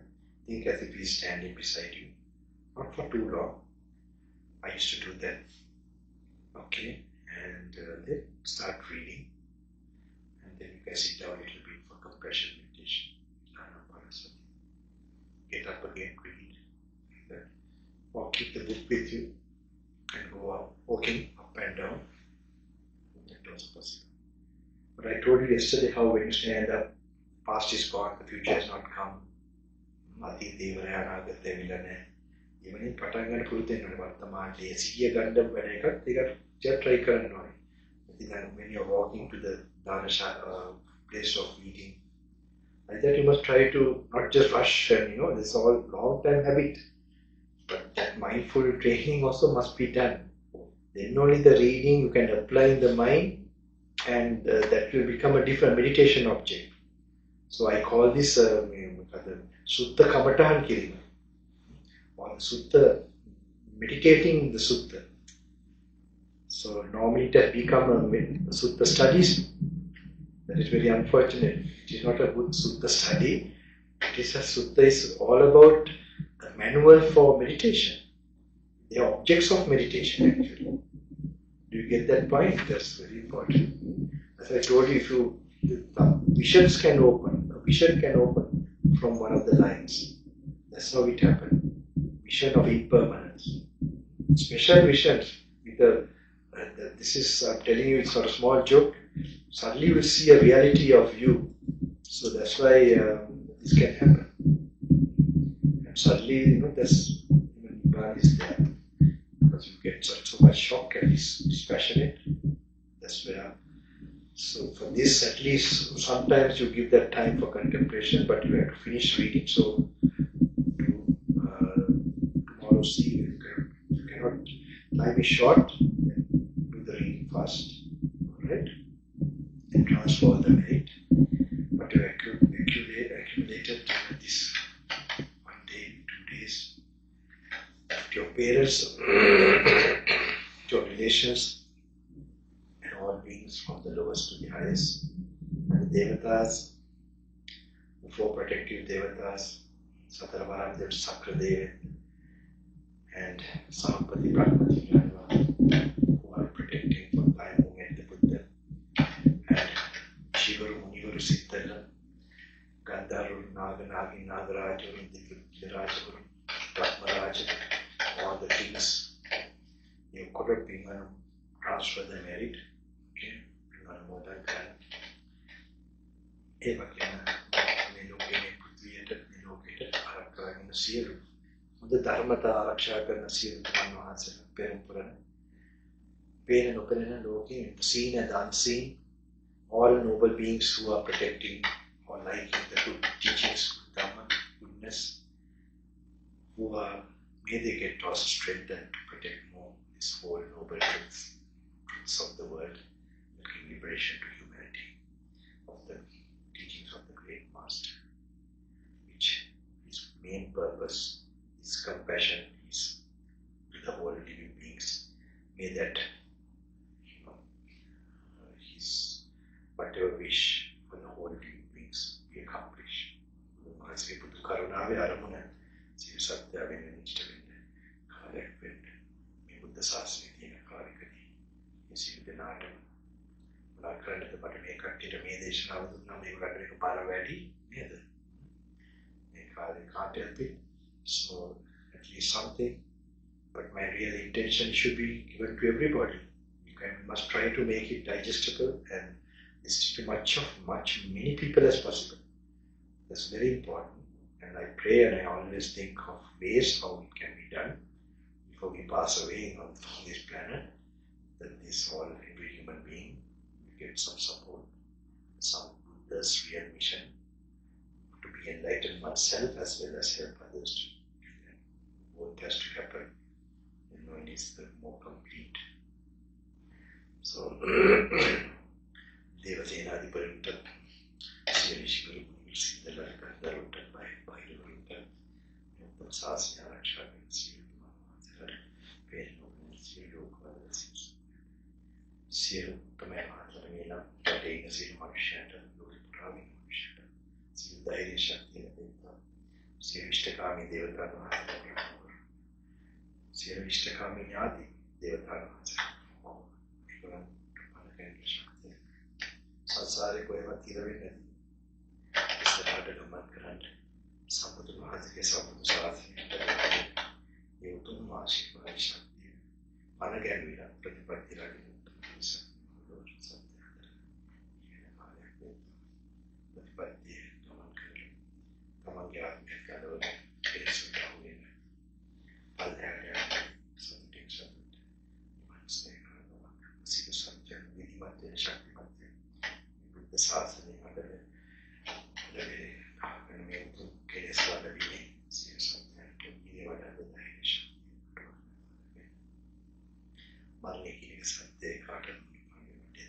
Reality to all beings, so out of compassion, think of it, everybody will have fearlessness, that will be coming to them. Pray for that definitely, all human beings, all other creatures, animals, unseen spirits, the lowest births, may they get a human birth to come out of suffering, and the Devatas, Brahmas, all of them, every living being is some awesome purpose, infinite purpose. Get support, liberate, these teachings be protected by all nature beings. So, all blessings to all of you.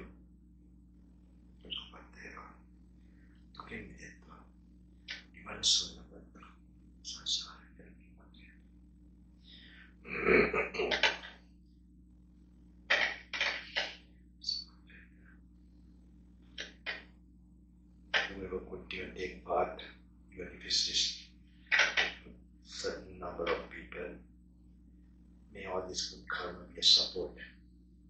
All who couldn't take part here, in this area, all over the earth, everywhere, every human being, as like one body, get an experience of this liberation out of all suffering, and even other living creatures get step by step to come to this peace, security, and happiness.